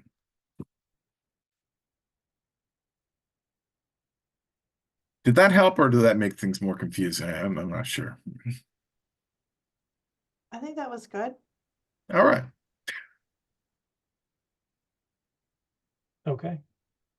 Well, believe it or not, we've crammed your heads full of about 6 hours worth of content in about 3.5 hours. I'm sure actually you can believe that, but probably does feel remarkable. But we have just a few more slides, and I'm going to wrap it up now. I don't know what happened. I got knocked out there for a minute. It came back, so hopefully the recording won't be too messed up. So just a final aspect about what we recommend. And I will be honest with you, for complete transparency, I didn't used to do feedback, requesting feedback on my test, but I should have. I mean, in a more formal way. Certainly I got feedback as people were like telling me what went well, what went wrong, but I think this is a great idea. I strongly recommend it. But for the CAASPP, really, it would be helpful to collect information from both your teachers and your site administrators, as well as students, if you can, about their experience with the test, right? To get, again, into that continuous improvement mindset. Because understanding will help you understand both the results and give you some context, right? If students felt like they, they didn't encounter the test information that they felt they had seen during the regular school year, or that it was very difficult for them because of the format, the test platform. These are all things that would be helpful. And you can always collect perception data through a survey. And it's usually obviously most effective if you do it relatively quickly after the test administration windows, like within the first 2 weeks. So, things you may consider asking is, what did you think about the tests? How did these tests compare to other tests that you took during school, during the regular year? What do you find difficult about the test? What do you think your teacher could have done during the test or during the school year that would have helped you on the test? So these are just some ideas about what you might want to gather for additional information. And then, if possible, use the information that you gathered to invite or to initiate some changes within your LEA that may improve not just the administration of the test, but the teaching and learning that leads to it. Obviously, you might include feedback data in your presentation of the testing results, just in informal, like what we learned from our students, or what we learned from our staff. if you're sharing out to your board or, you know, your executive team. Another idea would be reporting the data in two buckets. What information is similar to what we heard last year and what information is new this year? Maybe there's some new context for this year. And it definitely will be helpful if when you're reporting out for your dashboard, you have information to share out about your results on the California dashboard. When including student and staff feedback, it's important to connect them together. For example, if students reported one thing that is difficult is that they are not used to reading multiple passages at one time and answering questions on them both. Then you share this idea with teachers, curriculum specialists, or other key staff members. Maybe you learned that students weren't familiar with the testing interface and that this was particularly true for your youngest students. One easy solution to that problem is to require all third grade teachers to include their practice tests in their instruction as part of homework. So you could kind of build some more capacity there. Finally, you know, ideally you make some tweaks based on this feedback. You won't just like take it and do nothing with it. After you've debriefed testing and things are still fresh in your mind, consider what you want to think about how things went, how they might change for the next year, how your training might change, for example, for your site coordinators. Maybe you can modify that, how your support for coordinators, especially new coordinators, could change. Any technology issues that you had, can you take that up with your technology team to avoid recurrence in the future? Districts may also want to collect and summarize any feedback that they think is critical for ETS or CDE to know. That for some reason, we've never had a shortage of feedback for the ETS and CDE. Actually, if you we mentioned earlier, going to the coffee sessions, I think that you will frequently hear Los Angeles County LEAs giving their feedback in the chat about what's going wrong or how things can be improved. And actually, I joke, but they actually do welcome that, and they do make modifications based on that kind of feedback. And I think we try to, you know, convey what we hear, but also, you know, you're free to convey it yourself to them as well. So we're not going to do a paired chat, but I do want to drop into the chat separately, and so we can respond here. So some questions you might want to ask yourself about the possibility of getting feedback this year. Do you have a process in place already? What methods might you use? Who would you consider getting feedback from? What timeline are you working with? How would you report the feedback? So in the chat, if you could share, if you want to raise your hand and share, if you know, getting feedback is important. Do you have something in place? Would love to hear about it, or anything you're already doing or what you may change in the future. While you're dropping that in there, I'll ask my colleagues, am I the only one? Maybe it's been a while. Were you collecting feedback formally? You're talking like the end of like the testing session. Yeah, did you do any formal feedback? There was like a post kind of like feedback session. It was really helpful to kind of hear about like, okay, what worked, what didn't work, what were some of the biggest challenges. I always found it best to do that like the sooner the better while it was like fresh in everybody's brain as well. So Yeah, we collected surveys. Okay. Yeah, and there is a challenge in that at the end of summative testing, you generally are at the end of the school year. So there is that you need to put it in your process immediately. So it's not forgotten over the summer. People are moving on. There are bigger, more important things to do at the very end of the year. Yeah, so you quickly fall off the radar as soon as testing's over with. And I see a lot of folks were already using or are using Google Forms. So great. So if you know, if you have the answer. So we've answered most of your questions, I believe. Just make sure there are no others. Bethany uses Jotform to generate a family app. That's a great idea. You know, bring your families in on it, you know, what their kids are saying to get information. So I'm going to whip through the wrap up here. I'm actually not, because we've kept John here. Like I said, we crammed a lot of information on here. Let me just kind of get to the end here and just want to thank you. I will open up the floor for any additional questions that you may still have, anything else that we could demo right now, or any questions that we weren't able to answer or really weren't in the presentation, and you know, you may still have lingering. You can feel free to ask those now. If you aren't, I'm going to also plug our and I don't know if Karina is still on, but if you could drop our link for our DAN registration. If you are a LEA CAASPP coordinator or LPAC coordinator in LA County, you are welcome to join our our Data Assessment and Accountability Network, and we meet about 5 times per year. We just had our most recent one in last week, but we'll meet again in February, and we always share lots of information, and you'll be on our mailing list. We do regular updates between our meetings. So I don't know if Karina's here, but we can get you the information to join us. And it really is, it's kind of a network to share. It's I